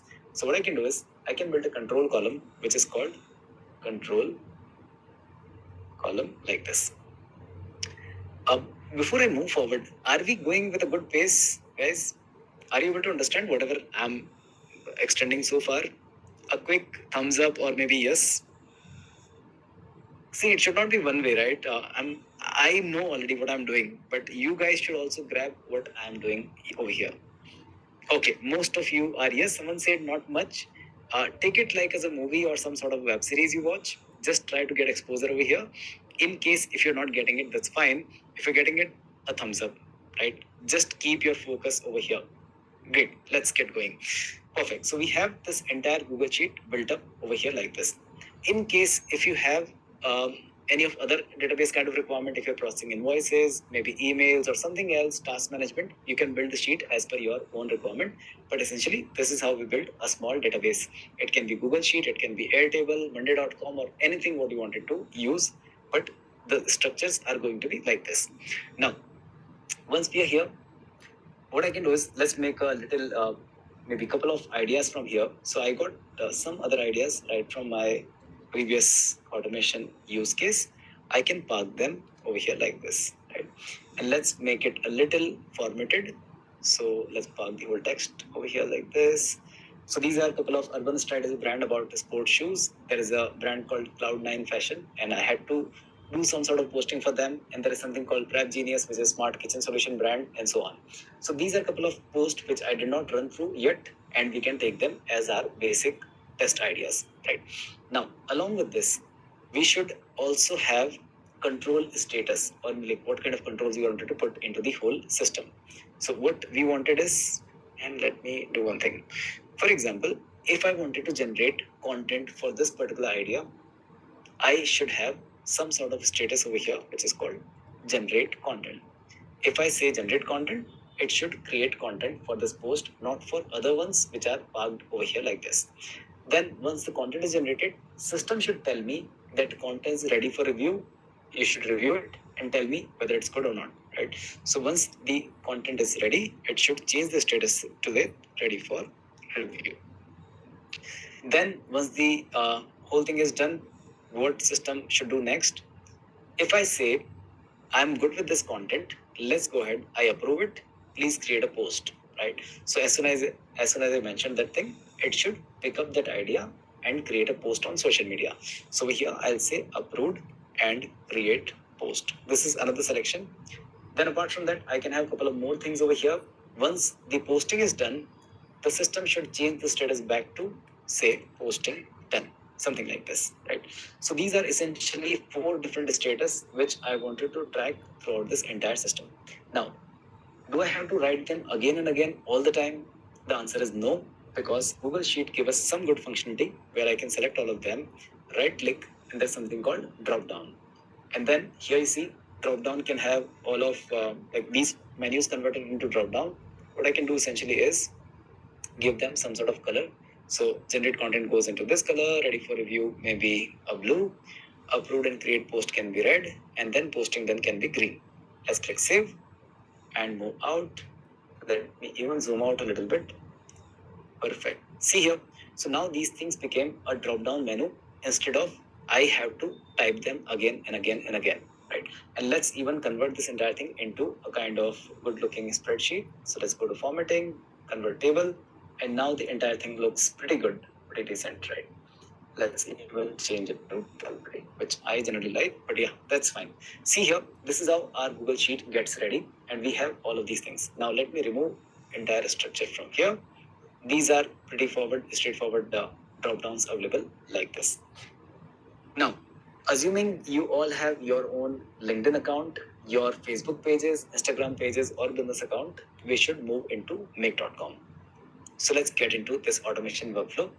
And here we are starting to build the entire automation sequence. So first of all, over here, I have to click on this and I should choose the right application, which is going to give me my idea content. So remember I told you, if I give an assignment, I have parked my idea into Google Sheet. Your job is to grab idea from there. So over here, we have a module called Google Sheet. And the same way, whatever case you build, you can have any other different modules. It can be like CRM, it can be Google or whatever you want, right? Essentially, I'm going to choose Google Sheets. Now, within every app on make.com, see, there are a couple of things available over here.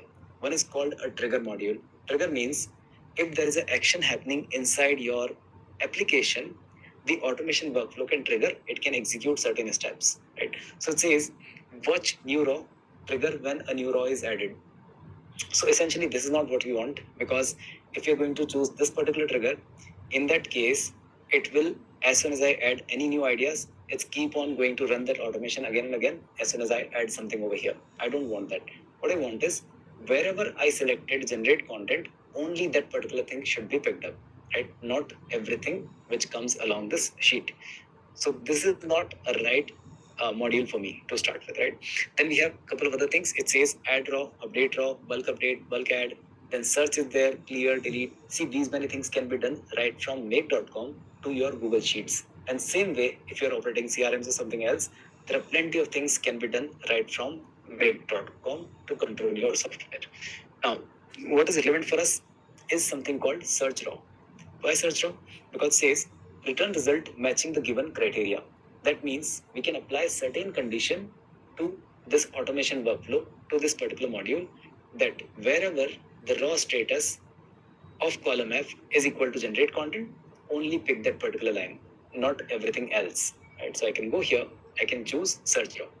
Now, once you define this module, what you have to do is Make does not know who you are and which Google Sheet you're talking about. So essentially, you have to set up a connection. You have to allow Make to interact with your Google Sheet. But before that, you have to give Make permission to work with your Google Sheet, access that, and grab the data from there. So we have to click on this add over here. By default, you will see there's something called create a connection. In my case, I already have multiple connections created over here. That's why it says add new connection. So I can click on add connection. fairly straightforward. I'll say 17th August. This is something called admin gross tax is the account. And see how easy it is to integrate your application with Make. Click on sign in with Google and see the magic. So as soon as I do, it's going to get into this whole list. I'll say admin gross tax. Continue. One more time, continue. And that's it. My connection is done with Google Sheet. Now I can access all of my Google Sheets inside make.com. So click on spreadsheet ID. Then it can list down all the spreadsheet that exist inside my Google account. Right? See here, plenty of them. Many of them are available over here. Now you can either scroll down, choose whatever you want, or you can type in here. It says social. What was the sheet name? It's master social media. See here, master social media is the sheet name what came out over here. So let's click on check this. The sheet came out like this. Now within this particular spreadsheet, I have two sheets available. One which I shown you earlier as a demonstration, social media master log, right? And the second one which I created now, which is called demo for class 17th August. If I click on this, it's all good. Then it is asking a couple of other things where it says table contains headers. I'll say yes, because my table has headers over here, all of them. If I say no, that means this headers will also be considered as a content coming into process, right? So I say table has headers over here. Range by default is more than good. A to CZ does not make any difference. There is an important part which is called filters. And see here, if you click on filters, you see plenty of all of the filters, all the column names are available over here. It's like you can apply filter on column A, B, C, D, E, F, everything, right? For now, I'm not putting any filter over here, and let's simply click save. And if I run this automation as a test case, let's see what happens.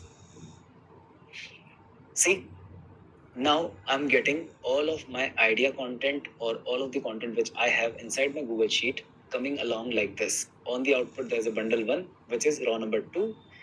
Let me zoom in a little bit. See here, I got this content in column A, right? This was Urban Stride, a premium footwear shoe brand, right? And the requirement was this entire thing. Then it has column B, C, D, E, no values are there. Control column F has something called generate content. Then there is another row, which is row number 3, which has brand Cloud9 Fashions. Then furthermore, row number 4, which has entire content over here.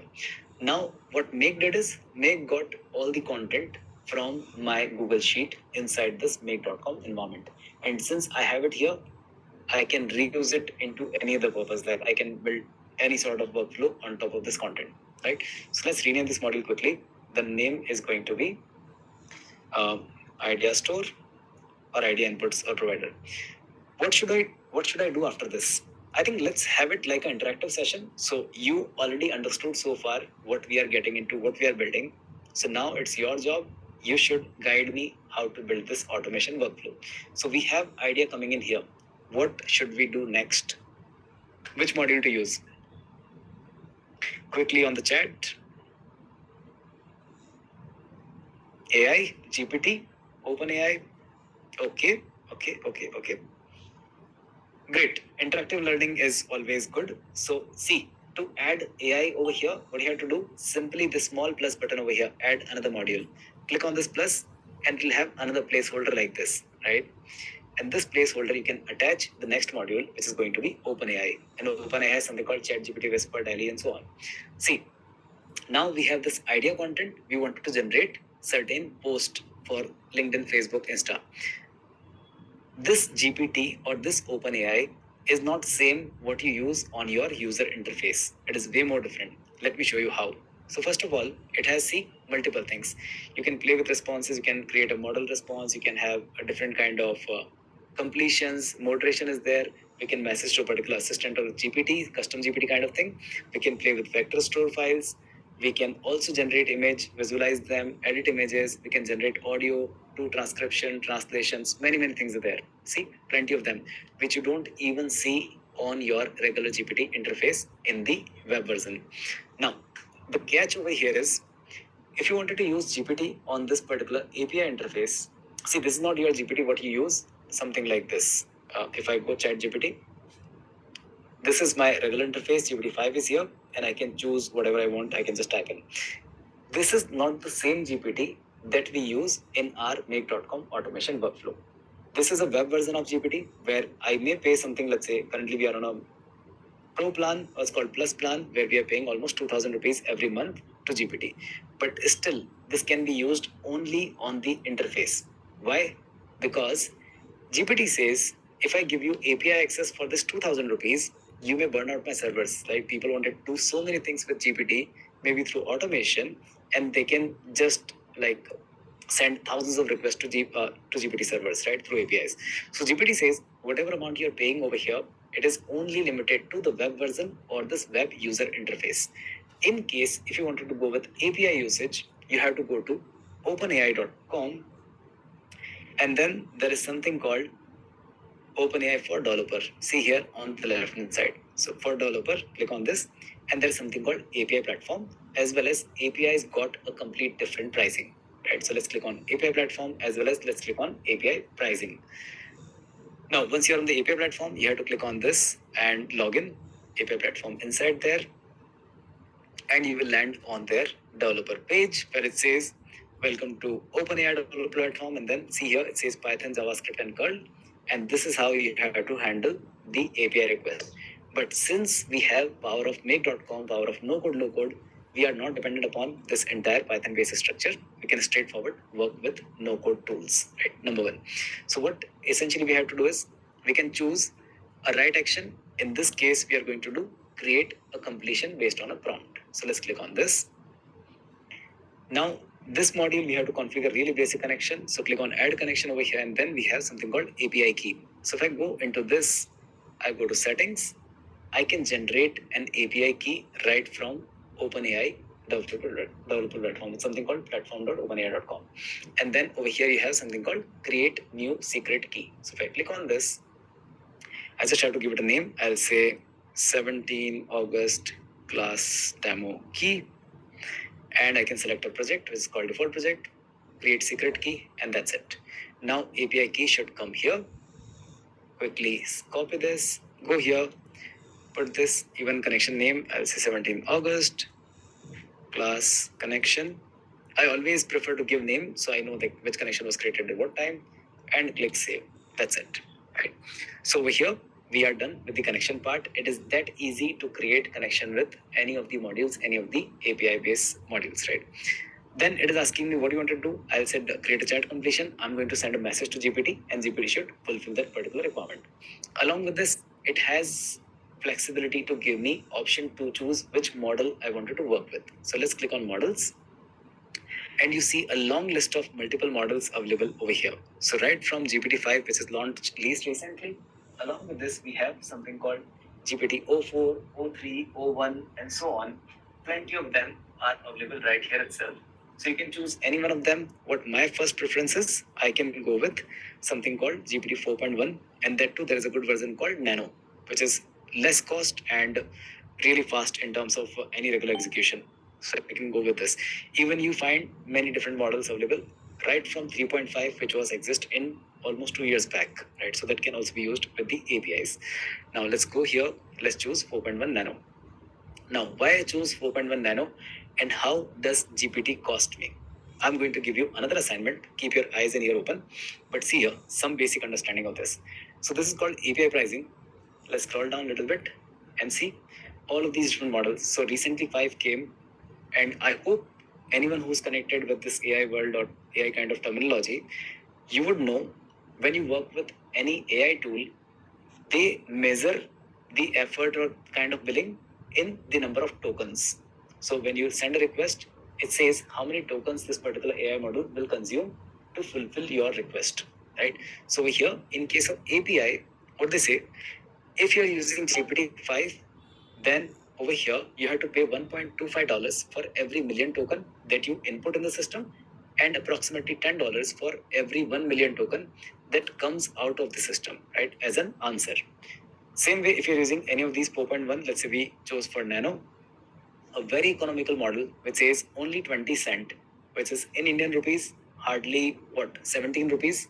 If you're considering 85 rupees a dollar, it is hardly 17 rupees for 1 million token as an input, and approximately 100 rupees for a million token as an, 80, like about 60, 70 rupees for a million token on output. If I take a mean or a kind of average, both the price will cost me approximately 40 rupees per million token in and out both. Right? For a million token, if I use on API, is going to cost me approximately 40 rupees for both in and out as an average pricing. So this is how the costing works. Now, when you start using the OpenAI APIs, what OpenAI says, it is not available for free. You have to pay for it. So where to pay? There is a section called billing over here. So click on this billing part, and then you have to preload money over here. It's a prepaid kind of thing. How you recharge your mobile phones, same way you have to recharge your OpenAI wallet to use APIs. And it will deduct like whatever number of tokens you're using through APIs, it's going to deduct that much amount from your credit balance. So currently I have a balance of $4.86. And see here, it clearly says when your credit balance reaches to $0, your API request will stop working. So it's a prepaid model. You have to load money always. The assignment which we are going to do now is in a minute is you have to calculate how much does it cost to generate one post content if the pricing is 40 rupees a million token or approximately like 50 cents a million token, right? So let's go here. We have chose nano model. Now on the configuration part, let's get into message. So message essentially, we have to send a message to GPT and GPT has to fulfill that request. So here we have to choose which role we want GPT to perform. So essentially there are multiple roles. It has user, assistant, developer, and even tool. For now, we are just going with assistant, and for 99% of use cases, assistant is more than a good role because we can ask GPT to work like an assistant and fulfill our request. In case if you have any more sophisticated thing, let's say more sophisticated use case, you can do user or developer or tool kind of role, but for now, assistant is good. Then it has something called text content. So it says, message GPT what you want to get done. Now, this will have two parts. One is something called a prompt. Prompt is giving instructions or direction for GPT to do certain request. And second is our idea content. Now, when we were preparing it, like no one said we should prepare a prompt as well, right? So what I did actually is I created two prompts over here. One is for content generation, second is for image generation, and I built them like this. Let me zoom in a little bit. So what I said, you are a professional social media content writer who specializes into creating a platform optimized post for these three platforms. And there is a good guy called Alex Hermosi. He has developed a couple of good marketing workflows or some sort of strategies. So I asked GPT, follow this Alex Hermosi style and then write the content for these platforms. Writing principle should be like lead with a value, use pattern to interrupt, create curiosity gaps and so on. Hooks should be like this. Platform specific requirement. So Facebook post should be a conversational, engaging, encouraging, and discussing post. Should have 1 to 2 emojis and maximum 150 words. Then Instagram should be something like this: casual, vibrant, visually describing, and then 3 to 5 emojis and relevant hashtags like this. LinkedIn should not have almost any emoji, 0 to 1, maximum 200 words. And then we wanted this entire output should come into a JSON structure, so we can map all of these individual values into respective platform or into respective Google Sheet columns. And then finally, a couple of more guidelines and so on. And here we say the content idea that I wanted to create post about goes over here, like beyond this point. So this is how we wrote a complete prompt. Let's copy this. Let's create it here, paste it, and see the whole thing came like this. Now, this is the only prompt part, but we yet to connect our content idea, our post idea. And where is that? That is parked inside Google Sheet. So if you click on this, see the outputs are coming from column A. Here's the whole post idea. Now, with the make or with these kind of tools, see the beauty, how easily you can connect things. So if I go here, I post in the entire prompt. Now, if I click inside this box, let's see what happens. If I click on this, there is another pop-up menu comes in, and this says, you have your idea column over here, column A, simply drag and drop over here like this. And that's it, what you have to do. Whole prompt remains static all the time. This content is now dynamically mapped right from Google Sheet, which can be like whenever you have a new idea, it can keep on rotating the new idea and it will generate post for you, right? This is how easy it is. to work with these kind of platforms. Now it has max completion token. I'm not bothered about it. Let's remove. Show advanced setting. Here we have response format. We have JSON object. So let's go with JSON. Parse JSON is also good. And even beyond that, there are certain things. It says temperature you can set over here, top probability, number, frequency penalty, presence penalty, and so other things. So you can list down or maybe configure any one of them if you want, or your use case is more sophisticated. Otherwise, we are good to go. So let's click on save over here. Let me rename this module as well. The module can be, I'll say, content creator. Now, if I do a quick test run, oh, before that, I forgot actually something important. See, currently we're getting all of the posts coming out irrespective of whether they have generate content as a tag in column F or not, right? To restrict it only to get only the generate content over here. If something has mentioned generate content in column F, only those things should come out. So what I can do is I can go here inside the Google Sheet. I can simply put a filter like this, which we discussed earlier, if you remember. So in the filter, I'll go and select something called column F is equal to generate content. Right now, this particular module is going to give me only the generate content marked or tagged raw, that particular data, not everything else. So let's click on save. Let's right click, run this module only, and let's see what happens. See, now earlier I was getting 3 ideas. Now it is giving me only one single idea where the column F status is equal to generate content, right? And now if I run this whole thing, let's see what happens. This gave me the whole idea content, one only, and now it is creating content for all the social media platforms. Perfect. See, results came out. Here it says for Facebook post, urban professional gear up, introducing Metro Runner shoes, latest women sports shoes designed for city and so on. Instagram content is over here, and LinkedIn content also came out like this, right? So in seconds, in no time, it generated me 3 beautifully crafted social media post content. Now, the assignment comes in. You had to calculate that cost of generating this post. Now, I'm going to reveal you how many tokens it consumed, and what you know is already it is charging us 40 rupees in Indian rupees or half a dollar for 1 million tokens. If I click on this usage, see what it says. It took us 1125 tokens. Now, can you guys tell me quickly how much is the cost for generating this post? How much we spent? And let me even open calculator on my thing, on my side. Wow, someone says 1 rupees, 40 paisa.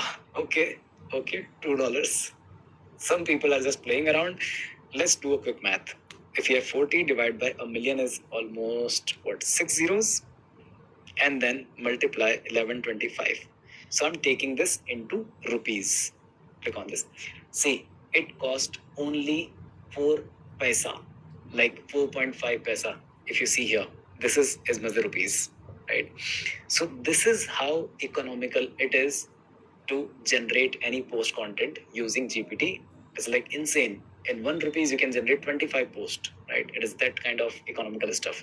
So that's where the whole thing comes in. Obviously, when you generate image, it can be a little more expensive, maybe 10 paisa, 20 paisa, but it's still worth saving a lot of time while you're working with the APIs.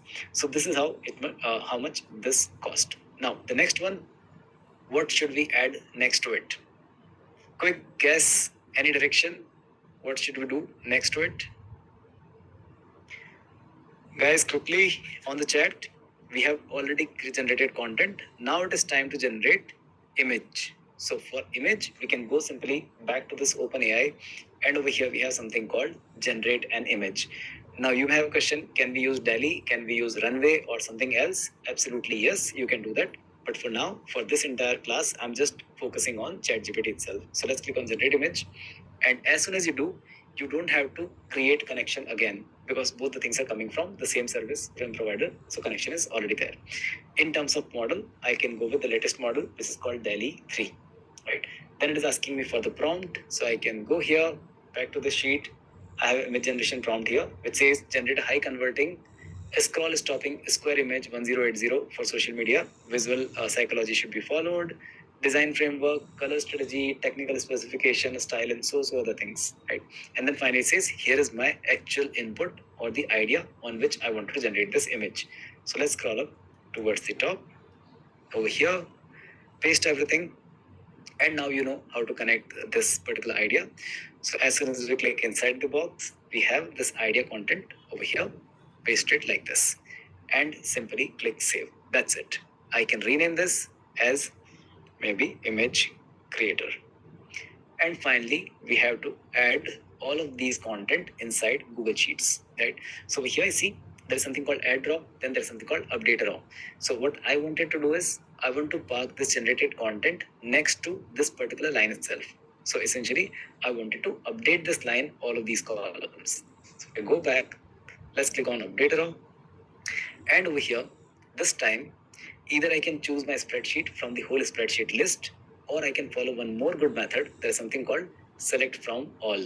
Right. So if I click on this, it is asking me to provide spreadsheet ID. So I can go here, pick this particular spreadsheet ID right from here itself, go back, paste it. So this is how also you can, if you don't know the path, if you don't know that where the Google Sheet is saved, in that case, you can straightforward go and put the spreadsheet ID as well. Then here we have to choose the sheet. Now it is asking us for the raw number. So where the raw number is going to come from? It will come essentially from the first module, which is giving us this whole output. See here, raw number is also available. Let's pick and paste like this. Now, should we map anything in column A? Yes or no? Shall we add anything on column A? Well, some people says yes. Anyone who says yes, please focus, put your attention again. The answer is no, because we already have our content idea parked here. Like when we started this whole exercise, we parked a couple of content ideas and through which our content is generated. So we don't want to update anything on this column A, right? So let's leave it blank. In column B, fairly straightforward. Facebook post can come here. Instagram can come here. LinkedIn can also come here. See how easy it is to drag and drop things and interconnect things very well. Image link, we have something called here data, and inside data there is something called URL, right? And finally, on the column F, we have to change status to post whatever, ready for review. What if we don't do this? What will happen? If I don't change the status to ready for review, what do you think will happen? Any guesses? It will get into a loop. Yes, Shanawaz, that's absolutely right. So it will keep on generating the same content, same post again and again and again. So we had to change status because our first level status is where we said pick any line which has generate content as the prime status. Now if I click on run once, let's see what happens. So what we wanted is we are creating content for this particular post which says premium sportswear, this particular shoes which called Metro Runner, and it's a women edition which is launched recently by this particular brand. So if I go here, let's take a look. So now content is being generated. The whole content comes like this. Image is also getting generated now. Let's have a look. Image generation generally takes a little while. By the time I can take a quick water break.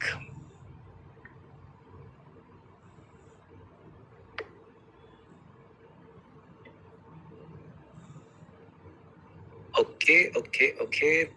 Perfect. It is done. And everything should have updated over here. See, this whole content came out like this. Obviously not fragmented, not properly formatted for now, but yeah, see, something pretty good, pretty basic. Let's take a look at the image. I'm always curious, like what kind of GPT image generated by GPT? Oh, not good at all. Why so? I think this would have misleaded to something else. Let me see if I even mapped. I mapped the content ID over here, and what came out from here is Urban Stride. It's a little strange. Let me see the prompt. Footwear goes here. Okay, strange. Let's try one more time. In case if you don't find your good results, I'll change it to generate content again. And let's give it one more try. A little misleading. I think it would have taken the prompt as the requirement. Okay. The content is already here. This time well formatted, even with certain hashtags and all. And yeah, this reminds me to something. See, in case if you're not happy with any of these content or image or something else, you can always go back and regenerate content or regenerate image specifically right from here itself. See, this time everything come back again. And here we have control column status also updated, ready for review. Let's take a quick look on the image. Perfect. See here, these the particular shoes came out in a good shoe effect, as well as there's a metro theme and couple of other things. Content on this specific post may not be good, may not be accurate, but the whole idea is about getting this image out, right? So this is happening over here. Now I can review this, I can make any changes over here, and then I can plan for posting of this entire content on social media. Now, for that part, what I can do is either I can create a complete new automation workflow where I say, if I reviewed this content, if my status gets changed to approved and create post, in that case, it can simply go and create post on all those social media platforms. But what makes is you don't have to do like second automation workflow creation, right? You can optimize the current one, or you can make it a little more advanced. You can accommodate both the automations into the same workflow. Why? Because both of them are having input content getting in or coming in from the same Google Sheet. So essentially what happens, in first one, I just wanted to grab this content of idea and run through this to generate post and image. In the second part, when I change it to something called approved and create post, in that case, I want to grab all of these content and create a post on social media. So essentially, both of the things are coming from the same Google Sheet. So if I click on this, what I can do is, for now, I'm getting only the ideas, only the lines which has a status is equal to generate content. I can add another rule which is called, even if the column F status is going to be approved and create post, then also it should get that particular content and give it to me in this automation workflow. So if I click save, that is part one. Second is, I can add a router over here or a router over here to have two different lines or two different execution sequences. One is to generate content and second is to post content. So what make allow us is, you can simply click on middle of these three dots or these two modules, right click, and there's something called add a router. So if I click on this, see here what happens. Now there is a router and this becomes my first route, the first process sequence which I can get done multiple tasks based on whatever conditions, whatever pre-configurations I have done over here. At the same time, I can also accommodate or incorporate one more process here. I can simply click on add and see what happens. Now there is a second route available. So if content has to be generated, it should go on this direction.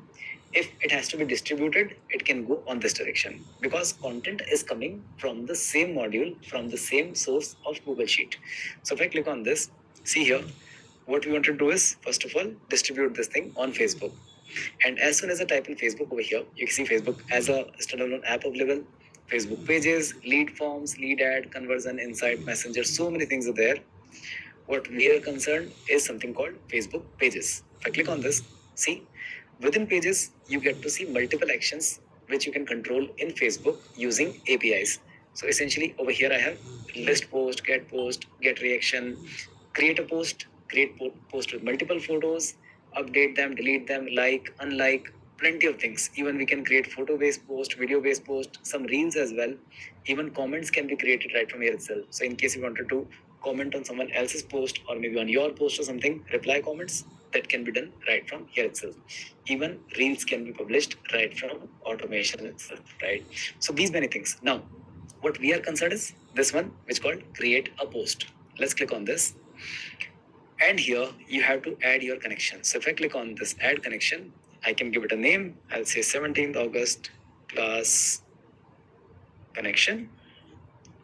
I'm not sure if my Facebook is logged in on the browser, but let's see. As easy as that, click on save. It'll open this kind of window. Click continue and your Facebook connection will be done. That easy, that straightforward. And as soon as your Facebook is connected, it will fetch all the pages that you have in your authority or where you are the admin. So see here, connection is done. I can click pages and I get to see all the page which I control. So there's something called gross tags. I just chose. Now here I have to map the message The message content come from column B, fairly straightforward. Link is going to come from column E, which has link of that particular image. And that's it, what you have to do. That's it, nothing more than that. So click save. Your Facebook module is configured to get content from Google Sheet, and it is going to post it on Facebook. Same way, I can add something over here. It's called Instagram. Let's click on this. Instagram also got plenty of them, like create photo post, reel post, carousel, many more things, right? What we wanted to do is create a photo post. So let's click on this. Now, since both Facebook and Instagram are coming from Meta, so in that case, you don't have to create a separate connection for Instagram. It is by default taking this connection as well as the page. And here I can map the photo URL. So column E, drag drop, that's done. Caption is actually the post content which is going out. Over here, I have caption in column B, column C, that's it. Even I can have like location I can tag, or maybe users I can tag, that's all fine, but I don't want to do it now. So let's click save for this. This is how easily we connected Facebook and Instagram right inside this entire automation workflow. Now it's done for LinkedIn. So let's click on LinkedIn. Over here, we got LinkedIn module. And the fortunate good thing with LinkedIn is not custom app actually. This is a LinkedIn verified app. Over here, the fortunate good thing is LinkedIn provide you API control for your personal account as well. So it says, see here, create a user text post. That means a user account text post, video post, image post, and so on. Even you can control your organization level or company level post on LinkedIn right from here itself. Plus, there are plenty of other things like you can get follower statistics, time bound statistics, and so other things, right? Now, what I'm interested in is my personal account LinkedIn post right from this automation workflow. So let's click on create a user image post. If I click this, see what happens. It tells me the LinkedIn connection. So I have already done my LinkedIn connection. If not, I can simply click on add, go to LinkedIn, connection date I can put as 17th August, and then click save. Over here, it is going to open my LinkedIn. I can simply sign in over here, and let's see, connection is done. I don't even have to do any single click. The whole connection is done. See, 17th August connection is right here itself. That easy, that is straightforward. But there is a roadblock over here. The roadblock is, it is asking me to upload a file because I chose create a user image post. That means it says image should be there. So in case of Facebook and Instagram, they can take image right from the link we generated from OpenAI, from that image link. But in case of LinkedIn, it says, get me the file name, get me the file data, actually upload it so I can grab this file. So different softwares have different kind of, let's say, requirement. Someone can take a file from link. Someone wanted to have a file to be uploaded actually on the system. But you may wonder, like, from where this module is going to get file? Because the file is stored on OpenAI server. At the same time, you don't have this platform, this make.com working on your local system. Like it's not connected with your C drive or D drive. You can't map it directly from here. It's all working on cloud. And when we say it is automation, that means it is working even without you keep your system open or you keep your entire browser open all the time, right? It has to work automatically. So essentially, there is no way we can get this file over here, which is generated by GPT. So what I can do is, I can simply click cancel for now, and to troubleshoot or to handle these kind of things, what Make did, Make has the universal module. I can right click between these two and say add a module. There is something called HTTP, right? This HTTP. This is a kind of one-stop solution for hundreds of problems. So HTTP is something where you can do custom API calls. We can do many kind of authentication, as well as inside there, it has a module called get a file, which is download a file from given URL. Don't get confused. It is not going to download file on your local system. It will get that file inside make.com environment, so it can be used by the LinkedIn module. So let's click on this. And right here, what it is asking us, simple file URL that we already have inside our column E. Let's click save, and that's it. Now, if you go back and open this LinkedIn module, see it is automatically or smartly taking file from this HTTP, because HTTP is getting file inside make environment, and now LinkedIn knows there is a file available from HTTP, so I should directly take it from there. I should not ask for the file again or any sort of backup again. So that's there. After that, it is asking us for the content of the post. So content we have in column D. And apart from that, we can also do some more configurations. Visibility of this particular post, I wanted to keep it public, or it can go only to my connection, viewable only by the logged in members. Then it has something called distribution on main feed or nowhere, and is reshare disabled or enabled. So that reshare is by default not disabled, right? So that's what we can configure. Let me change this connection to 17th August one more time, and that's it. Click save. If this shows this kind of a small dot, value must not be empty or something, go back and save one more time, and it is done over here. So this is the entire automation workflow that we built. Now, there is a small catch or small constraint that we did not handle. See, I told you earlier, in case now we have two kind of content coming into this automation workflow. One where it has generate content, and second where it says upload and create post. All the generated content requests should go on this particular route, follow the three steps.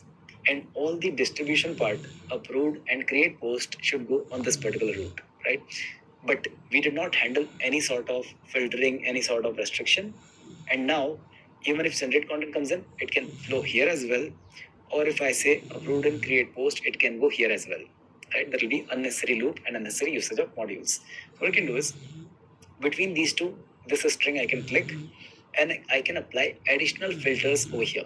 So let's say if I choose condition, I'll say if my control F column status is equal to generate content, then only it should follow this particular route, otherwise not to follow, like it will just block it here itself. And if my post status or column F status is equal to upload and create post, then in that case it should follow through that particular route, not the above one, right? I hope we are clear into this. It's a little slight technical stuff, but I hope you will get it after this much of discussions on this whole flow. Now we are good to run this flow, and we can put or we can create post over here. So how many of you think I'm missing something in this whole flow? Am I missing something, or we are good to go? Okay. Yes. Great. I'm glad, honestly, this 2.5 hour, 3 hours of effort is actually yielding result. Most of you say, yes, we are missing something. That means you got the whole crux. You understood how the system is being built. We are missing to update status after making this whole post, right? So if we don't update status, what will happen? It will keep on sending that same post again and again and again. So great, guys. Thank you very much for your attention. That made my whole session actually. So for updating this, I can just add another module, Google Sheet, update raw.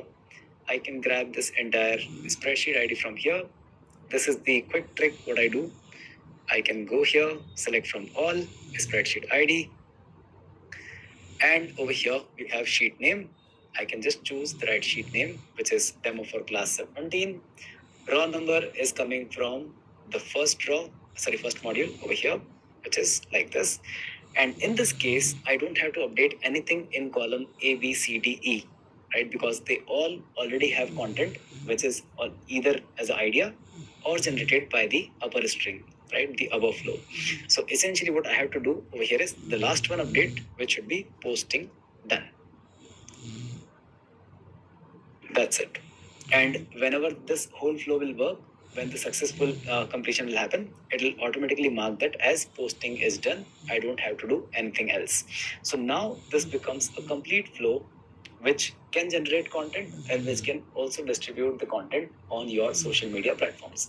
Now let's give it a try. Let's run it once. What we have over here is something called upload and create post. So essentially this post should go out, or maybe let's do this. Run once. Let's see what happens. See, this time it is moving to downwards. It did not went up.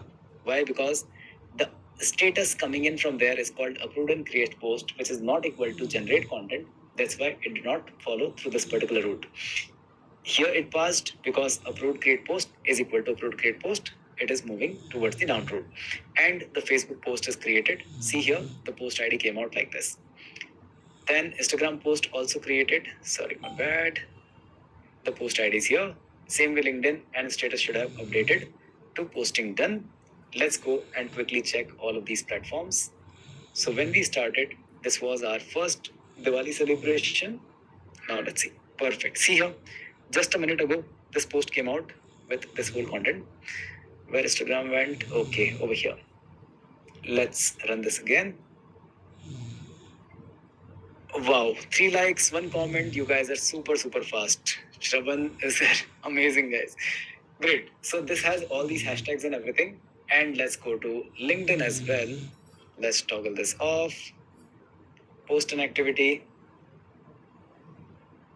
And over here, just now, 11 likes, 1 comment. Amazing speed, you guys. You're even faster than automation, I would say. Okay, a beautiful looking post came out like this with all of these hashtags and everything. If you wanted me to do one more, let's say Cloud9 shopping brand is there, kitchen apparel. Let's do Cloud9, generate content. Let's run this whole thing one more time. This time it's going upward because the generate content was there, and that's where we are sending it through. So whole content comes out like this. Looks good. Image is being generated and it's going to get put into Google Sheets. So the hours of work can now be done in minutes, I would say in seconds. All you have to do is essentially ensure that image quality goes good. You review this content and everything seems to be working fine. See here, a well curated post for all 3 platforms, and there is an image as well. Let's see before posting how it looked like. Okay, Monsoon Magic Sale is there, and it's a contemporary clothing brand which has a couple of good theme and couple of clothings over here. Looks good. Let's go and say approved and create post. And if I go back, let's click run once. And this time it is moving down. Facebook page, Instagram, and LinkedIn, and they should do the whole posting work. Do you have? I must say you should have a question. Manish, you are keep on coming here on this interface and you click on this run once and the automation works. This is not a true automation, right? If I supposed to come all the time over here again and again and again, then it is not an automation. It always has to be run by human. So does anyone have any answer? Let me know in the chat quickly. But yeah, apart from that, let's see what happened here. Perfect. This post also came out on Instagram. Let's have a quick look. 9 likes, 6 comment. Amazing. Within 32 seconds. I think that's a record. Hardly 32 seconds and these many reactions. Okay, amazing. And let's take a look at even LinkedIn.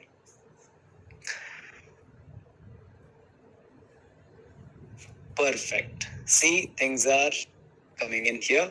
A well curated post came out with Cloud9 fashion and this is exciting and so on. 60% sales and everything comes up like that. Again, I'm telling you, you can even use your own images over here. So you don't have to depend upon OpenAI generated or GPT generated image. Simply go here, put your image on, not on Google Drive, essentially on something like ImageKit or some sort of a cloud service. Get an open public URL, put it here, and then that image is also going to work for you, right? So your own curated image. Now, yes, most of you answered right. If I have to, or I supposed to come back again and again to run this whole automation, there is no point in making or calling it an automation. So what Make did is, and even any of the other automation workflow, they all have something called a scheduling facility over here. So if I click on this, CUC by default is called run every 15 minutes. There are several advanced options available to schedule automation workflows. By default, it says run at regular interval, and I park this, or by default is 15 minutes. It can go as small as like 1 minute interval. So every minute it can keep on working. I can make it 60 minutes. I can make it 600 minutes. I can make it 6,000 minutes as well. Whatever you want, you can put it, and automation workflow will work like that. Now, imagine if I say it is going to run every 60 minutes, and this is not the use case. It can be something different. I want to run it only on during my office hours, which is 9 a.m. to 5 p.m. And the second is they should only run on the weekdays from Monday to Friday, not on Saturday, Sunday. In that case, you can click on advanced scheduling, go here, define a time which says, let's say 9 a.m. right here itself. until 5 p.m. We are almost 6 p.m. now. And then see here, the time zone also comes Asia Kolkata. So because I chose India while creating my account, it is coming as Asia Kolkata. Otherwise, this could have been something else. I can also choose which days to work. So all of these days until Friday, not on Saturday, Sunday. I can even define the months as well. Right. So this kind of advanced scheduling can be done. I can run it every day as well on a predefined time. Let's say run it on 10 a.m. every day. This can be 10 a.m., 10 p.m. I can run on a specific days of a week, days of month, specific dates throughout the year, or even on demand when I click and then it should run. So these kind of configurations can be done. And once you do it, if I say save, activate scenario, now this automation will work automatically without you touching the system, even without you opening make.com on your browser at all, right? It's all working on cloud, will happen, everything will happen automatically. What you have to do essentially, just change status over here. If I wanted to, let's say, create a new post, this will automatically happen tomorrow at 10 a.m. So that, I think with that note, I hope you got it a good session, good understanding about automation, about this whole post created on all of these platforms like this. And yeah, we are close to the session. I hope it was not too overwhelming for you guys. Many people said, funny, I was even reading that, Manish, I'm getting confused or it is going over my head and so on. So those kind of absolutely expected things. But yeah, that's there.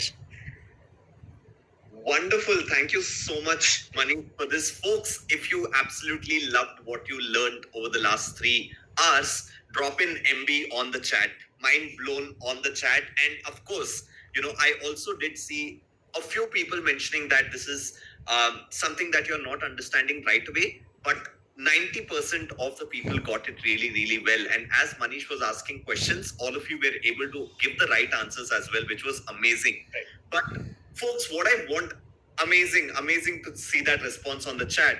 But this was just the starting point, right? This should be the starting point for everyone. Like I mentioned earlier before this session as well, automations is something that you will only be able to do as you keep practicing, right? And what you saw today is actually an example or a very, very basic example of what an automation scenario can look like. Manish, would you also want to show everyone what real automations would look like, which companies are actually asking for as of today? Because I'm sure a lot of people here Absolutely. want to learn this skill and then be able to monetize that as well. Absolutely funny. So see guys, this was one of the basic automation use case which you may want, may not want, that's fine. Maybe multiple steps can be added. This can be refined to even a next good level. But to grab a good exposure to the automation thing. But this is not the actual use cases what we do day in, day out. There are plenty of, like, we are currently managing over 500 different business accounts on make.com. And let me show you a few of them. Some sort of there's a good company called The Net Return, which is from US. I'll show one of the automation workflow from them. As well as we have one more client in India itself that's called BLS. So two practical automation workflows that we have built and that actually yield result for these people, these organizations, and that's why they pay for or they invest into automation. So first of all, this is a company called BLS, and what they wanted is they are into education product selling, that too, like kind of educational content selling. And this is the automation flow that we created for them, quite nested, having almost 250 modules or steps connected over here, right? What it does, it actually deliver content. So whenever they create any deal inside the CRM, see here, this is called Zoho CRM over here, connected with a webhook. And as soon as the deal is created, it assess like what kind of product is that. It connect with Google Sheet with a basic kind of database or some sort of module connectivity, reconciliation. Then it goes with this animated video, other product, some sort of pen drive product and all. Then it goes iterate the product requirement, chapters or sort of things. It goes to Google Drive, select which files to be shared or delivered to the person, engage Outlook, engage Microsoft Teams, even it is engaging like Interact kind of platform which provide official WhatsApp APIs. So see here, this whole thing is being structured to send the confirmation to the buyer, to the person who purchased it. And along with this, modules are connected like Facebook conversion API, where we report each and every conversion. Whenever someone makes a purchase, we have to submit this event to Facebook so they can improve the whole experience, ad experience, or optimize the ad experience, right? So this is what is happening behind the scene, and literally this saved them 2 full-time headcounts, 2 people who are just working along to fulfill approximately 60-70 deals per day. Now it is being done by automation, and those people did not lost a job, right? They actually got deployed into something better than this. So the clerical effort went off. That 8 hours of process now became 24/7 delivery, and any salesperson can make any sales anytime without wondering like whether the product will be delivered or not. One of them. The second part, it's a US based company that is called the Net Return, and they sell golf practice equipment. So what we did for them, they are selling their things on 2 platforms. One is called Amazon in US and Canada, and second is their own Shopify e-commerce store. Now they are making approximately 10,000 sales, like different orders every year. So about 1,000 order every month, and they deployed one accountant just for the order-based accounting. So whenever there's an order comes in, we should capture that order into their books of accounts, right? Tally or these kind of softwares where you have to create invoices. And they have even further more requirement. They wanted to see a product level profit and loss account. So whenever a sale happens, they want to like distribute discount, they want to distribute shipping cost, and so on. And that accountant was fully drawn into this process. What we did, we actually connected Shopify, so it capture all the orders which are paid and fulfilled, reconcile them with a Google Sheet kind of database. Then it check whether the customer is exist in QuickBooks. So QuickBooks is their accounting system. Then it goes, if customer is not exist, it's going to create them. If it exists, it will search, then do certain things, create the search for items inside QuickBook, create an invoice with some sort of basic coding, not much, but see here this kind of a structure, and then it create a payment inside QuickBook. It also go for shipping cost allocation, discount allocation, and run through multiple accounting entries automatically without accountant being touching this whole automation, like touching the whole process, right? So shipping JV is there, discount JV is there, and so on. So this also saved them one accountant who was working in this revenue accounting, cost distribution, payment capture, and almost $4,000 of saving. I think $4,000 or $5,000 of saving every single month for that particular client. So this is what happening, and I can show you maybe 1,000 more such automation workflows, different for different businesses. Yes, someone is asking SAP Oracle can be connected. Yes, SAP Oracle can also be connected over there. Yes, Funny, please go on. No, I was just answering that question itself. And a lot of you are asking very specific questions at this point of time. Let me tell you this, right? Most of the questions that you are all asking, whether this integration is possible, whether this workflow can be automated, the answer to most of your questions is yes. But you have to open a platform like Make.com and go ahead and try first. And when you look at these flowcharts, right? Somebody was also asking how much time would it have taken to build something like this. If you, yeah, Manish, do you want to talk about it? Absolutely, Funny. Yes, I'm not sure like what you were about to say, but guys, the one which we built just before the session was kind of a cakewalk, right? We did in hardly 1 hour or 2 hours time. Why? Because I invested good amount of time and effort while learning this platform. Almost 6 years of time happened. Like I started in 2019 after a good career of about 10 years, and then that career switch was happened. 2019 until 2025, approximately 6 years gone, and now I built this kind of a profession in less than 1 day, or the automation which I shown you, the social media could be in half an hour. But what is the key of this whole, let's say, expertise is the practice, right? So I'm keep on practicing these things again and again and again, and that's how we are managing 500 clients on Make.com, build thousands of workflows, and that's where this thing comes in.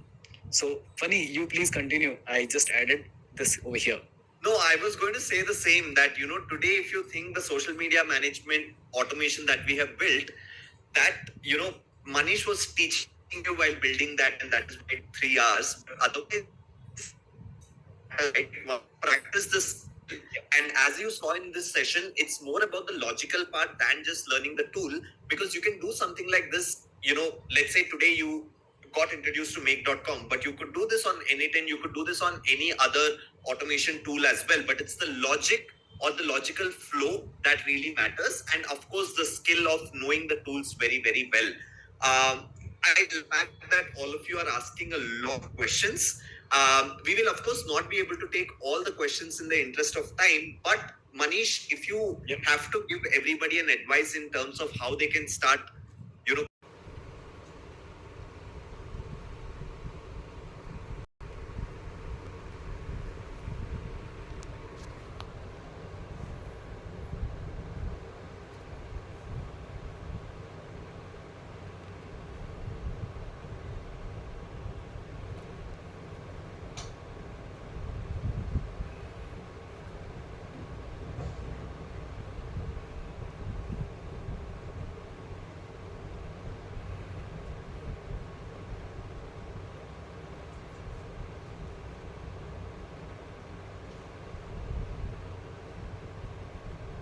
Recording in progress. There's no support available. These days you have AI, these kind of masterclass, you can get at least some good direction. But the whole idea is the practice part. And why I would say you don't have to think about these kind of large scale automation workflow. You should start your things with a basic use case. See, imagine like if you just want to play around with something, you can have any fun kind of thing, right? Maybe just 2 modules. Let's try to connect this and that and let's see what happens. So get into this kind of mindset. Try to explore what you can automate with your personal life, with any of the softwares you're using day in, day out. Try to explore their API documentation, how they look like, are they able to connect with Make or Anytime or something like that? Yes, no, and all. And then build basic automation. Start with maybe 1 tool, 2 tools, keep on expanding it to 4, 5, 7, 10, and so on, right? The core idea behind this whole thing is once you interact with any of these tools, any of these basic automation workflows, the fundamentals are going to be repeated all the time. So once you clear them, once you master them, you can build any automation workflow. I told you at the start, it is as good as learning how to drive a car. And once you learn it, you can take it anywhere. Not necessarily you should take it always to the social media automation. You can take it to anywhere, how I shown you. So any use case can be done, any problem can be solved. You can save a lot of time to people, to businesses, to yourself. So start with practicing with basics and keep on going there. That's it, funny, I think.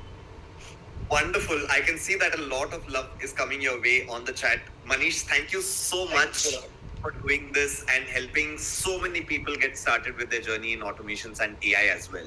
Thank you so much. And I'll say, funny, you guys made my Sunday because these 3 hours, I don't see a single drop in the participant. It was all 6,000 at the start, still all 6,000 at the end. Correct. So great. I love This your batch has love been towards really automation. Yeah. Wonderful. Wonderful. Thank you very All much. right, Have a I'll good take it Sunday. forward from here. Sure. Awesome. Thanks a lot, everyone. Bye bye. Bye, Manish. Bye. All right, folks, with that, we come to the end of the session on AI automations. And I absolutely loved how all of you participated, because usually when we conduct these AI masterminds, and I told you that we had done it before as well, a lot of times when people go ahead and, yes, Sachin, I'm giving a very quick break to everyone right after this. But what truly blew my mind today was that automations is something that is difficult for people to learn. And usually, whenever Manish or any mentor asks questions, there are always a few, incorrect responses that come in, or people always give up, mentioning that, hey, this is not my cup of tea. But it's not even about the incorrect answers at all, because every answer is absolutely right when you are learning. But the fact that none of you gave up, the fact that all of you stuck around and tried to absorb everything, that absolutely blew my mind. Now, I know that all of you are asking for a very quick break, which I will certainly give, but I will also go ahead and tell you what is going to happen right after the break, right? We will take a 5-minute quick refresher or a breather break, but right after we are done with the break, we will get into the final leg of the AI mastermind, which is the graduation. And then there is also going to be one more session today on how is it that you can make money with AI. Now, as we get into the graduation, I have been telling you since the beginning of the mastermind that there are a lot of bonuses that we will be sharing with everyone, irrespective of whether you have been able to join the AI Accelerator program or not. And a lot of people who were able to join the AI Accelerator program reached out with a lot of questions. So over the next 45 minutes, I will go ahead and reveal all the bonuses that all of you should be getting, all of your well-deserved bonuses. And I will also go ahead and talk about certificates and all of the other logistical things that you might want to go ahead and hear, right? But before we get there, yes, Ranganesh, I read your comment. But before I talk about all of that and before I give all of you more details about what these bonuses are, how is it that you can get access to them? How are we ending this mastermind on a good note? What are the next steps that we need to take? And before we also go ahead and learn how to make money with all the things that we have learned here, how many of you drop in me on the chat if you would want to make money with all the things that you have learned over this weekend? Yeah, there are a lot of opportunities, and we have been talking about those opportunities ever since this mastermind started yesterday in the morning, and we will be double tapping into that as soon as we come back from the quick 5-minute breather that we will be taking right now. So I'm putting a 5-minute timer on the screen. As soon as it comes to 0, I would want all of you to get back onto your screens. We told you that the day is going to get over by 7 p.m. IST, and we will try to stick to that. It might slightly exceed by about 15-20 minutes today, as we have a lot to share with all of you. So come back as the clock strikes 0, and I'll play a very quick song while all of you come back.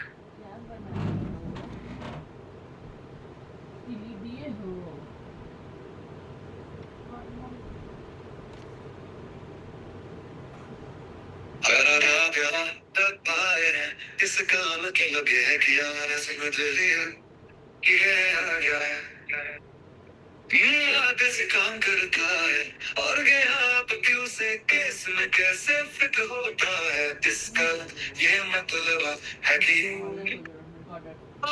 उसके mastermind में चाहता हूँ मैं सबको बहुत बड़ा दे दूं बढ़ाई हो बढ़ाई हो बढ़ाई हो बढ़ाई हो बढ़ाई हो छोटी सी ब्रेक चाहता हूँ मैं चाहता हूँ कि आप सब थोड़ा रिलैक्स करें एक घूंट पानी ले क्योंकि आगे हम और एडवांस यूज केसेस देखने वाले हैं और मैं आप सबको वापस यहीं पर देखना चाहता हूँ अगले 5 मिनट में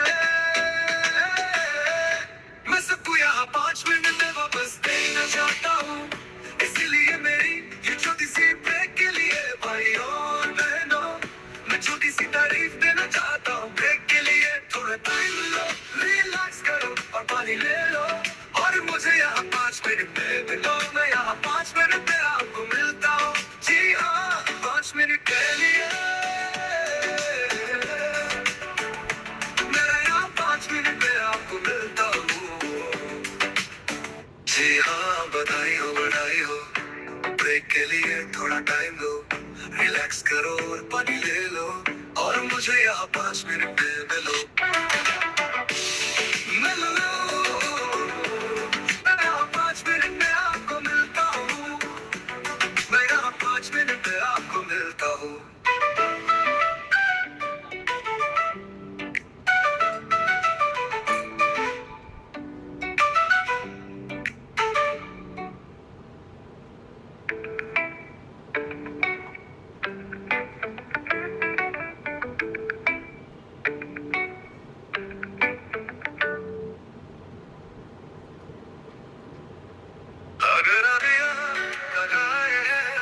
इसका मतलब ये है कि आपने समझ लिया कि ये आ क्या है ये आ कैसे काम करता है और ये आपके उसे केस में कैसे फिट होता है इसका ये मतलब है कि आप आउट स्किल के मास्टरमाइंड है मैं चाहता हूँ कि मैं सबको बहुत बढ़ाई दूँ बढ़ाई हो बढ़ाई हो बढ़ाई हो बढ़ाई हो और मैं ये छोटी सी ब्रेक चाहता हूँ मैं चाहता हूँ कि आप सब थोड़ा रिलैक्स करें एक घूंट पानी लें क्योंकि आगे हम और एडवांस यूज केसेस देखने वाले हैं और मैं आप सबको वापस यहीं पर देखना चाहता हूँ अगले 5 मिनट में मैं सबको यहाँ 5 मिनट में वापस देखना चाहता हूँ इसलिए मैं मेरी ये छोटी सी ब्रेक के लिए भाइयों और बहनों मैं छोटी सी तारीफ देना चाहता हूँ। ब्रेक के लिए थोड़ा टाइम लो, रिलैक्स करो और पानी ले लो और मुझे यहाँ 5 मिनट में मिलो। मैं यहाँ 5 मिनट में आपको मिलता हूँ। जी हाँ, 5 मिनट के लिए मैं यहाँ 5 मिनट में आपको मिलता हूँ। जी हाँ,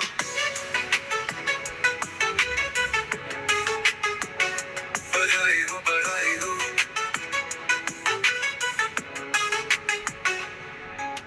ब्रेक के लिए थोड़ा टाइम लो, रिलैक्स करो और पानी ले लो और मुझे यहाँ 5 मिनट में मिलो।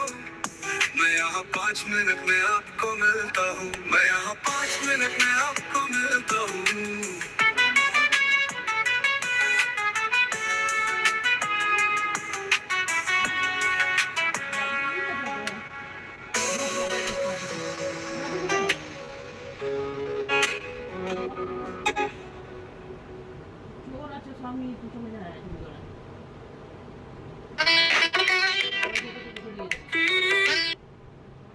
All right, folks, as you come back, drop in the word back on the chat as you come back and let me know if you are ready to get into the graduation and the session on making money with all the things that we learned over this weekend. Wonderful. Awesome. Now, as all of you went on your break, right, I was just going through the messages that came out in the chat box, and two messages really stuck to my eyes, and I quickly wanted to talk about those, right? One is a lot of you have been asking about data security with all of these AI models, right? Because, and I truly understand where the data concerns are coming from. You know, ever since we got started yesterday, we learned how to use these large language models in the right way. We went through a lot of generative AI tools. We saw a lot of possibilities with image and video models. And all of you asked about copyright issues there. And we very well told you that all these tools today, if you have the paid versions of these tools, there are no copyright issues that essentially come in, right? But when it comes to data security, the concern is, as of today, it is there. And you know, that is what I would honestly tell you. And one of the reasons behind that is primarily that a lot of governments have not yet put out laws to guardrail or put guardrails around how this technology can essentially be used, right? So there is a concern when it comes to data security, but how can you make your way around that? There are two solutions to this, right? The session that you attended on automations, you all got introduced to APIs, and in the whole automation workflow that we followed, there were API connections that were involved. Now, one thing that you can, always remember is that whenever you're using an API connection, the data usually is safe. And the better way of using all of these AI models is to be able to locally install them. Vaibhav did show that today in the morning in terms of how you can use tools like Bolt or Ulama, etc., through which you can locally install these AI models and use them in your computers, in your local environments without having to connect to the internet. If you go ahead and do that, and majority of the corporations today are vouching for local AI models, right? And that is what we have been doing inside of Outskill as well. And as you look at the new launches of laptops, etc., that are coming out, a lot of these laptops today that are coming into the market are coming with inbuilt AI features inside of them so that you are able to run these models locally without having to connect to the internet as well. When you do that, your data is absolutely safe and secure, but the only drawback of that, of locally installing models and running them, is that whenever there is a model update that happens, which happens quite frequently these days, that does not get reflected when you're using an offline AI model, right? But going forward in the future, probably in the next 6 months, because there are talks happening about this all across the world, you will see a lot of laws coming around, security of these AI models and also data security primarily, right? And ethical usage of all these AI models is absolutely important, and educating people around the ethical usage of AI models is absolutely, while it is important, it also becomes everybody's responsibility. Now, the other message from the chat box that really caught my eye was, hey, this mastermind was great, but it was absolutely unethical to have people sit for 16 hours and learn at a stretch. Now, when we crafted this entire experience, I very well knew, being an educator myself, I very well knew that it's not going to be easy, primarily for people who have more than 10 or 15 years of experience, who are of the age of 45 or 50 plus. We knew that it's not going to be easy to stick around for 16 hours or 8 hours on one day and 8 hours on the next day and absorb everything. Cognitive abilities get pushed to another extent when you take part in events like these. And we had a lot of debates around that. But looking at the way AI is progressing, if people don't learn everything today, tomorrow could become very, very challenging. And we tried different forms of teaching people. We tried to break it down over an entire week. We tried multiple different models. But when you don't consciously put in that effort, you don't end up learning, or you don't end up absorbing everything. And like I have been iterating since the beginning of yesterday, the purpose of everything that we covered in this mastermind was to expose you to the length and breadth of generative AI. Now, if you think that this weekend has been one of the most productive weekends for you in terms of the learnings that you have had, and you are still feeling okay in spite of all the effort that you put in, your minds might be drained out, I know. But if you feel that this weekend was very useful for you, drop in agree on the chat. If you agree that this weekend was very different from all of your other weekends, and I just want to see what everybody feels about this. I know that there was a lot of effort that you put in, right? But we are now at the final leg of this entire mastermind, right? Kudos to all of you. Yeah, I thank you so much for that love on the chat box as well. Folks, I will get to the certificates. I will get to talking about all of that as well, right? While all of you were consuming this content, we were very much involved in providing this experience to all of you, sitting with you all throughout yesterday and today. So we will make sure that you walk out with everything that you're supposed to be walking out with. But before I talk about all the bonuses, there's one very important thing that I would want all of you to do. Mohammad Nadeem, it will be great if you don't put the same message multiple times on the chat box. This is essentially why we always have to keep the chat box turned off. But kudos and big congratulations to each one of you for completing this mastermind end to end. Vaibhav did go ahead and reveal it already that there is a bonus day as well that is happening tomorrow. So technically this is not the end of the mastermind, but kudos to all of you for sticking around for 16 hours. And I want all of you to go ahead and drop in a congratulations message to everybody else who is on this call, because when we got started, we had more than 15,000 people join in yesterday. But today, we are down to almost 6,000 people on the call at this point of time. And I did tell you yesterday that not everybody will be able to stick around till the end and complete it. So can you all go ahead and drop in a congratulations to yourself and to everybody else who is on the call as well. And I have put the chat to everyone so that you are able to send your congratulations out to everybody who is on this call. All of you deserve to succeed because of the effort that you have started to put in. And I also want all of you to drop in a thanks.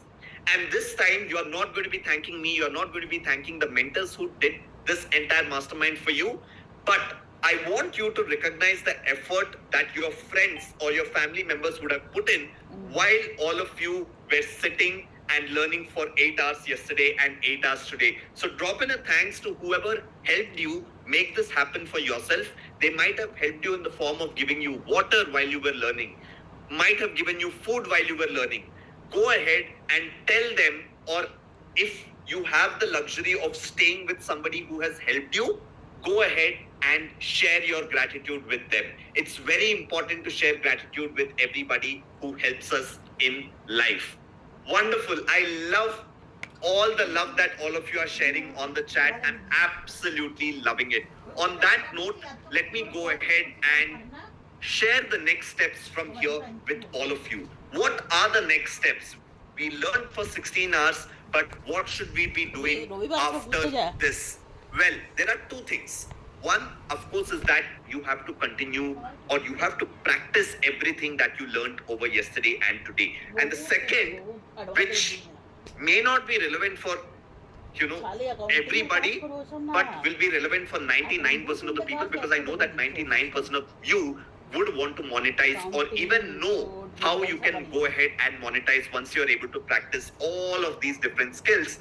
And I will be taking a quick, I will not even, it's not even a session that I would be taking, but I will share some raw stuff with all of you in terms of what people are really doing who have already gone neck deep into generative AI. What are the kind of opportunities that they are getting as of today, and how are they able to put all of that to be able to go ahead and make side income while doing their full-time roles as well. And that is something that I do. A lot of our team members also do in the form of consulting, in the form of launching our own agencies. And that opportunity which is there today is not going to be there tomorrow. And that is the reason why towards the end of me revealing all of these bonuses to you, I will also go ahead and share some tips and tricks in terms of how you can put all of the things that you have learned to use and eventually be able to make money off all of this, right? So are you ready to get started? Are you ready to listen to all the bonuses that you will all be getting? And as all of you drop in ready on the chat, there are a total of 6 different bonuses that I will be talking about. This is the time when we will be sharing all the resources also on the chat box. So have your eyes on the chat box, because I will keep it closed so that I can share some important links with all of you as I go ahead and talk about these resources to everyone. Now, while we have 6 different bonuses, 5 of these bonuses are for everyone. 5 are for everybody. And the 6th bonus that I will be revealing may not be for everybody, right? And these bonuses are applicable for each person who is listening to me at this point of time, whether or not you have taken the AI Accelerator program or the next step with Outskill. We told you all what our larger vision is. And our larger vision is to help people learn and grow in the field of generative AI, because we truly believe, and you have seen it for yourself, that this is the technology that is going to take over for the next many, many years to come. In fact, I was reading an article today, and the article was an extract of a podcast of Sam Altman with Nikhil Kamath. You all should certainly go ahead and check out this podcast. You will find it on YouTube. But he goes on to say that the phones and the laptops that we have today, or the computers that we use today, these are not enough for us to be able to run the AI models, right? You will eventually we will all eventually in the next 5 to 10 years probably start seeing better hardware as well that will start supporting AI models. What do I mean by that? When the internet revolution happened, that is when a lot of gadgets also started coming out, right? Mobile phones started, more and more people started buying or purchasing mobile phones. Lot of digital devices started coming out. Smart TVs started coming out with the support of, getting connected to Wi-Fi directly. All of that happened because of internet revolution. And that kind of a revolution is what we are all seeing right now. And I'm super happy that all of you took that step towards understanding generative AI slightly deeper than everybody else. And we would like to, through these bonuses, help you all take this journey forward on your own as well. So, bonus number 1, and I will turn the reactions on at this point of time. I would want to see how all of you are reacting to the bonuses that you will be seeing. Bonus number 1. Bonus number 1 is something that Manish had already gone ahead and shared with all of you. 10,000 operations on Make.com. Now, when you go ahead and register for a platform like Make.com, and this is a complaint that all of you also shared with us directly or indirectly, that why are all of these tools paid tools? Well, we try to do as much as we can with a lot of our partnerships, but all of you are going to get 10,000 operations on Make.com. Usually when people sign up, they get 1,000 operations, which is not enough to go ahead and build any automation. But with 10,000 operations, all of you can go ahead and start practicing without having to spend a rupee or a dollar. That is bonus number 1 that we already spoke about.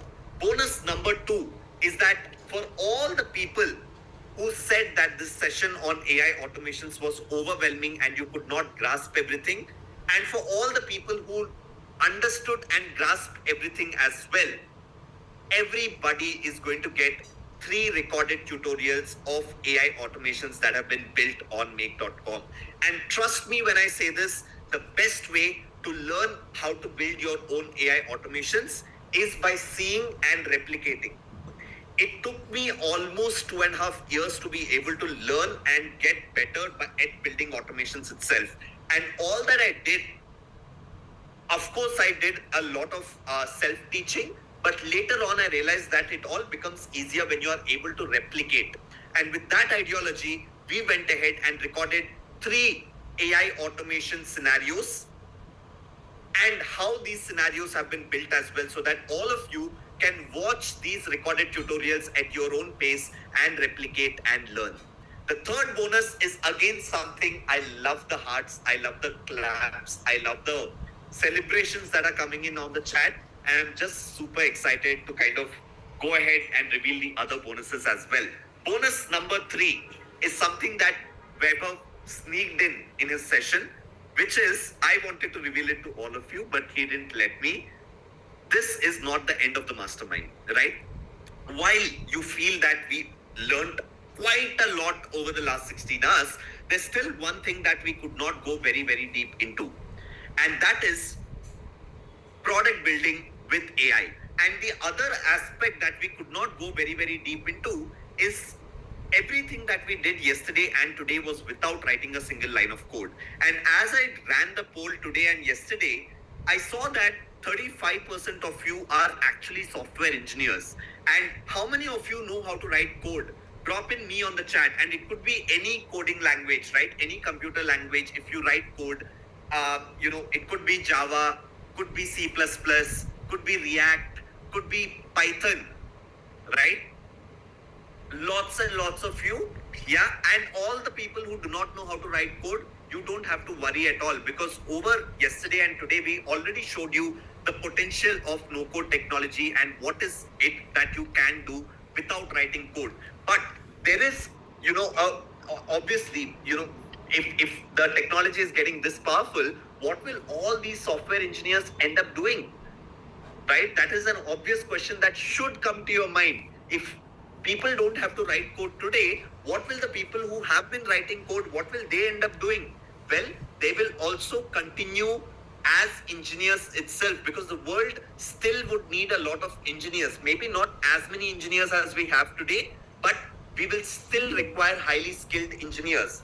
And these engineers will essentially go ahead and work on fine-tuning large language models, work on building highly scalable enterprise level software, work on building AI agents that are highly scalable for different enterprises, which are still not possible without, writing a single line of code, right? And all these languages that many of you are mentioning, which is React, C++, all those,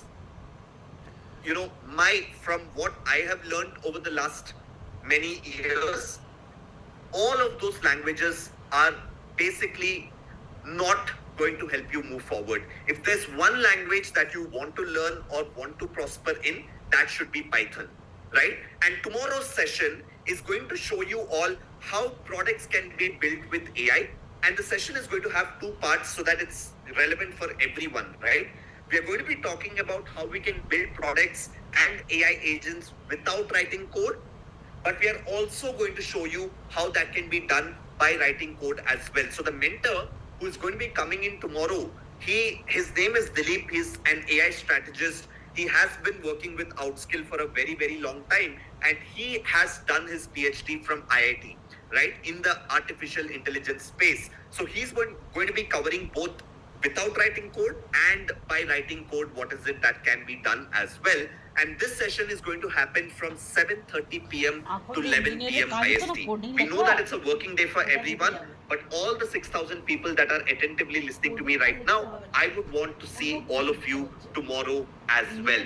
So that is bonus number 3. Now, bonus number 4. Let me take a sip of water.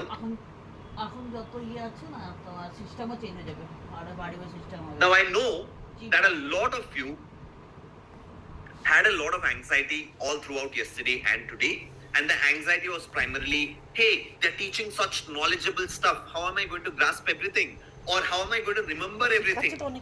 Why are they not providing me resources? Why are they making it seem like a jail? A lot of people also reached out after yesterday's long day saying, I just need the recordings. And I said, no, hold on, we cannot provide the recordings. But you know what? That was an absolute lie that had to hold on to for the last 16 hours. I, of course, did not want to lie to anybody. But the only reason I did that, I want to ask all of you one question as I speak about bonus 4, right? If I had told you all that the recording would be provided, do you think you would have actually sat all throughout yesterday and all throughout today without spending this weekend with your friends and ending up thinking that, hey, I anyway will have access to the recordings. I will probably watch the recordings next week. Or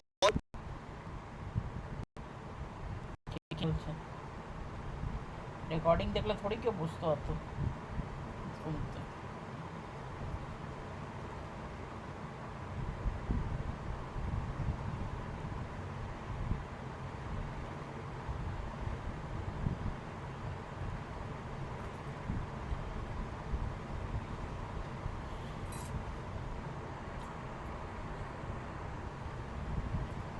but Allah internet কি হচ্ছে এখন? জিওর বাস হয়ে যাচ্ছে কি? Recording in progress. Now, people who have already paid for the recordings, you will be getting. You did not pay for the mastermind recordings at all. You paid for recordings of AI tutorials. So it's a different library that we built out, wherein we go very deep into AI tools, and you will all get that recorded content. People who have paid specifically for that while registering into this mastermind by taking a pump. Nobody paid for the recordings of the mastermind, and each one of you will be getting the recordings of the mastermind. And people who have paid or taken that additional pump, you will be getting another content library which has recordings of or walkthroughs of multiple AI tools that we have built out. Helps all beginners understand how to grow their own generative AI tool stack for themselves, right?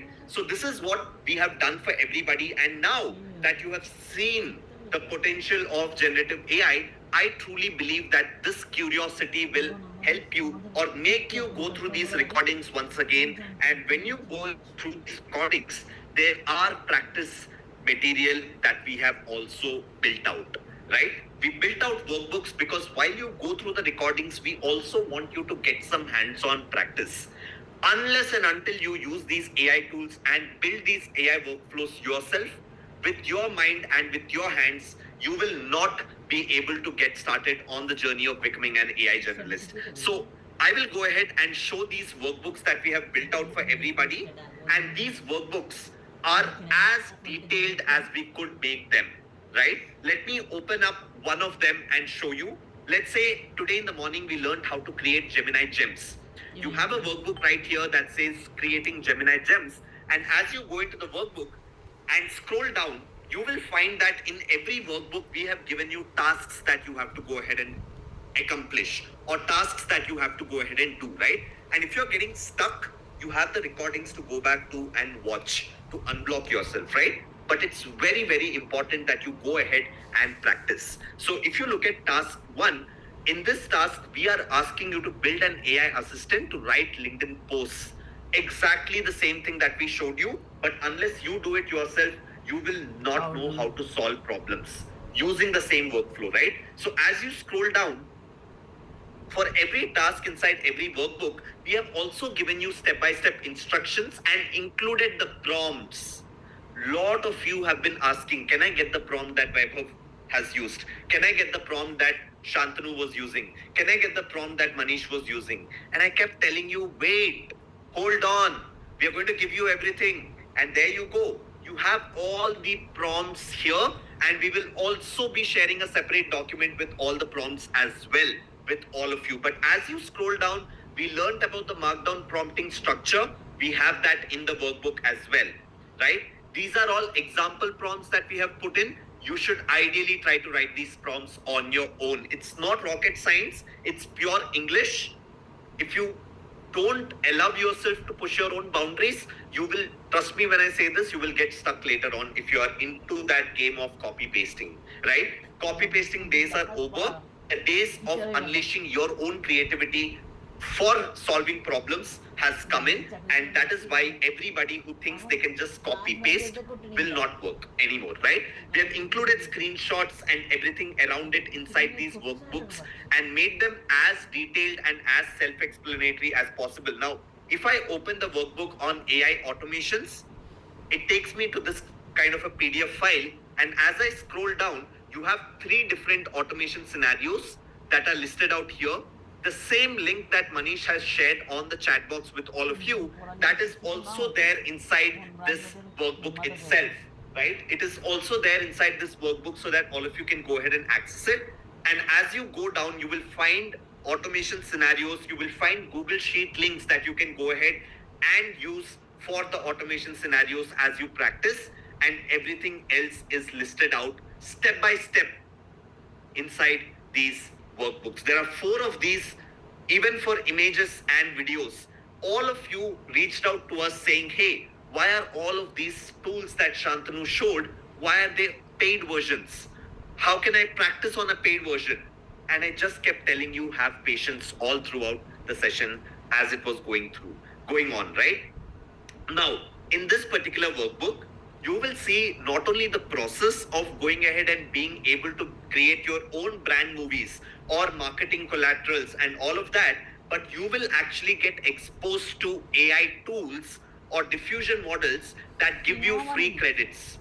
Unfortunately, there are no tools that are completely free, but there are tools that will give you free credits. Leonardo is a classic example, very, very good with image generation.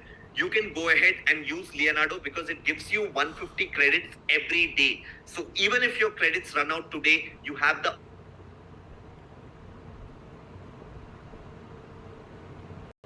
পাগলিয়ে গেছেন Jio net বিকাল হয়ে গেল ওর পেট ভারী হয়ে যায়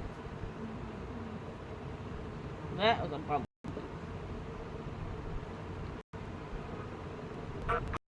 Luma AI, right? That you can use to be able to put your AI call images করে আজকাল into videos. All these tools are extremely, friendly for end users, right? So you will all be able to go ahead and figure out, because you have seen much better tools yesterday in the session like Kriya or Kriya and Kling and all of that we had used yesterday. Now, in that workflow, you also saw that Shantanu had gone ahead and used Final Cut Pro to be able to stitch all the videos together. Now, I would not expect all of you to go ahead and use Final Cut Pro, but you can use a VN video editor or a Canva or a DaVinci Pro to be able to go ahead and do the same, right? And 11 Labs also gives you credits that you can go ahead and play around with. Do you think this is on the chat if you think all of this is going to be helpful for all of you?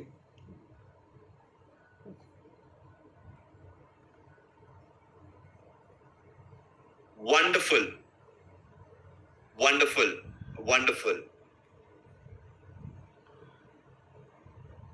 All right, let me quickly pause the chat, and what I will do right now is I will go ahead and share this link with all of you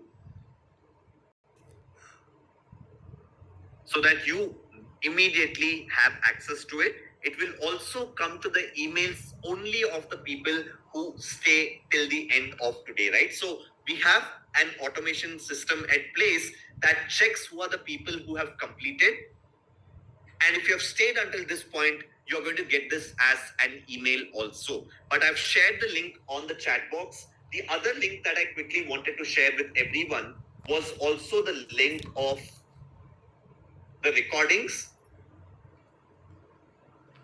But the recordings, in fact, I'll not be able to share the link of the recordings right away with all of you because the recordings are not uploaded. The session is still going on. It's technically not possible for us to upload the recording right away. But once we put the recordings up, you will be getting access to something like this, right? You will get access to a dashboard like this one, and it will come to you on email. It will come to you on your WhatsApp as well, that the recordings are uploaded and that you can go ahead and access them. So when you go in here, this is something that we had done for our previous batch. So your recordings are not uploaded yet. But if you look at this, you have day 1 recordings here, day 2 recordings are available, day 3 recordings are also will be provided. You have quizzes that we have put up here so that you are learning. When you are self-learning or when you're going through these recordings, you can go ahead and participate in these quizzes. Or now that you have attended this entire mastermind, you can go ahead and quiz yourself as well. Very simple to go ahead and access as well. You have these quizzes that you can go ahead and participate in. And you also have the workbooks tab over here where you have access to all of these workbooks. And if I actually show you how we have gone ahead and listed the recordings, if I open up one of these recordings, right, you will have a detailed session overview. You will have timestamps of the entire session. You will have the list of the tools that have been used in the session and the prompts as well that have been used in the session. All of it will be put up very, very nicely on a dashboard like this, and the link will be shared with all of you so that you can go ahead and access. And for all the people who have been asking me about certificate, I will join my hands and I will show it to you right now so that you don't ask me about the certificate again. While I do believe that this certificate can be important for you to go ahead and show on your LinkedIn profile and on your resume, the true certificate becomes your own AI portfolio that you could go ahead and build, right? So you practice, you build solutions, you show those solutions to people. That is what is going to get you a client, or that is what is going to get you a job. But yeah, we are supposed to be giving you a certificate. So here is how you can go ahead and claim your certificate. You will have a link, and when you click on this link, it will ask you to enter your name, your email address, and your phone number. Once you enter that, our system automatically checks whether you are somebody who has completed the mastermind or not. If you have not completed the mastermind, it will basically give you an error message saying you did not complete the mastermind and you will not be getting the certificate. But if you are somebody who has completed the entire mastermind, it will accept you and you will be able to generate your certificate from here itself, right? And you can basically go ahead and download the certificate from there and go ahead and share it on LinkedIn or share it as part of your resume as well, right? Now, these are bonuses that everybody is getting access to. The other link that I would like to go ahead and share on the chat box is, I told all of you that the larger mission at Outskill is to be able to help more than 100 million plus people learn and get exposed to generative AI. And it is going to be very, very difficult for us to be able to achieve that on our own. There's a lot of marketing expense involved. There's a lot of operational expense that is involved. And it will make a difference to the entire world if you also decide to join our hand in this entire mission that we are chasing. I want to ask all of you, heart to heart right now, do you think these 2 days or this AI Mastermind event that you have attended is probably the best training events that you have ever attended? Drop in a yes if you truly believe that this has been one of the best trainings that you have ever attended. We tried to put our heart and soul into everything that we did over yesterday and today. And I will take your feedback in case there is anybody who feels that we have not done enough. We will take your feedback towards the end, right? But drop in me. I see all of the yeses that are coming in, and that truly warms my heart. But drop in me on the chat if you have at least one person that you can think of who will benefit by attending this mastermind. Drop in me if you are able to think of at least one person right now who will benefit from this mastermind. And yeah, I will show you how you can go ahead and invite them. Of course, you can go ahead and share about this mastermind with them, and they can find it on our website as well. But if you don't want them to have to make the payment from the website, you can go ahead and share your own referral link to them. Now, early on, we never had a referral program. But then as people were referring their friends organically, and a lot of you would have also gotten referred into this mastermind, as people were doing that organically, we realized that we should probably not, like,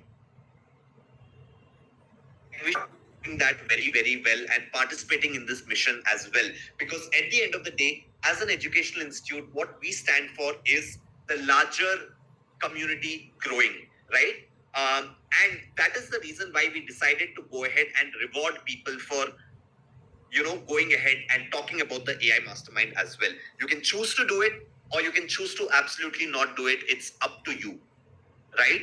It is absolutely up to you if you want to participate in this global mission or not.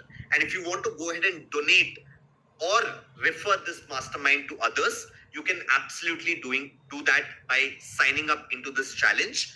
And once you sign up into this challenge, what the system allows for you is it gives you a unique referral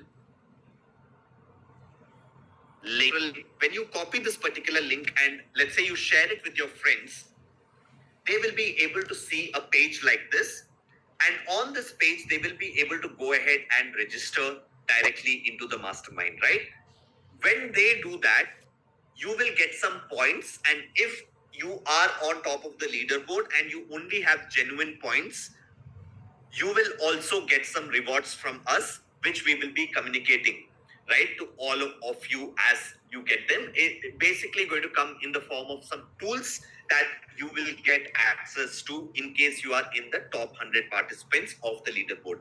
And what you could also do is we have kind of made it easy for all of you, which is we have given you certain options that you can go ahead and share directly from here itself. So if let's say you have a WhatsApp group that you may want to share it with, you can just simply copy this entire template, go to your WhatsApp group and share it with them. And this WhatsApp group could be a WhatsApp group where all your work colleagues are sitting. This could be a WhatsApp group where your housing society is sitting. This could be a WhatsApp group with only your friends. You can go ahead and share it there. You can also share it on LinkedIn or on Facebook or on Twitter, and it's going to be super helpful for us. Now, please don't game the system and try to get as many points as possible by putting in fake leads into the system. That is not going to be helpful for either you nor us.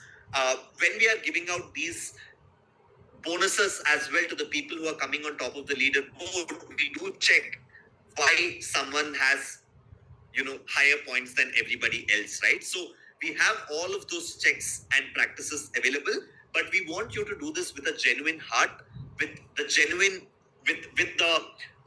intent of genuinely spreading positive word all across, right? So if you have signed up into this link, drop in done on the chat. If you have signed up and if you have gotten your own referral link, drop in done on the chat. Done on the chat.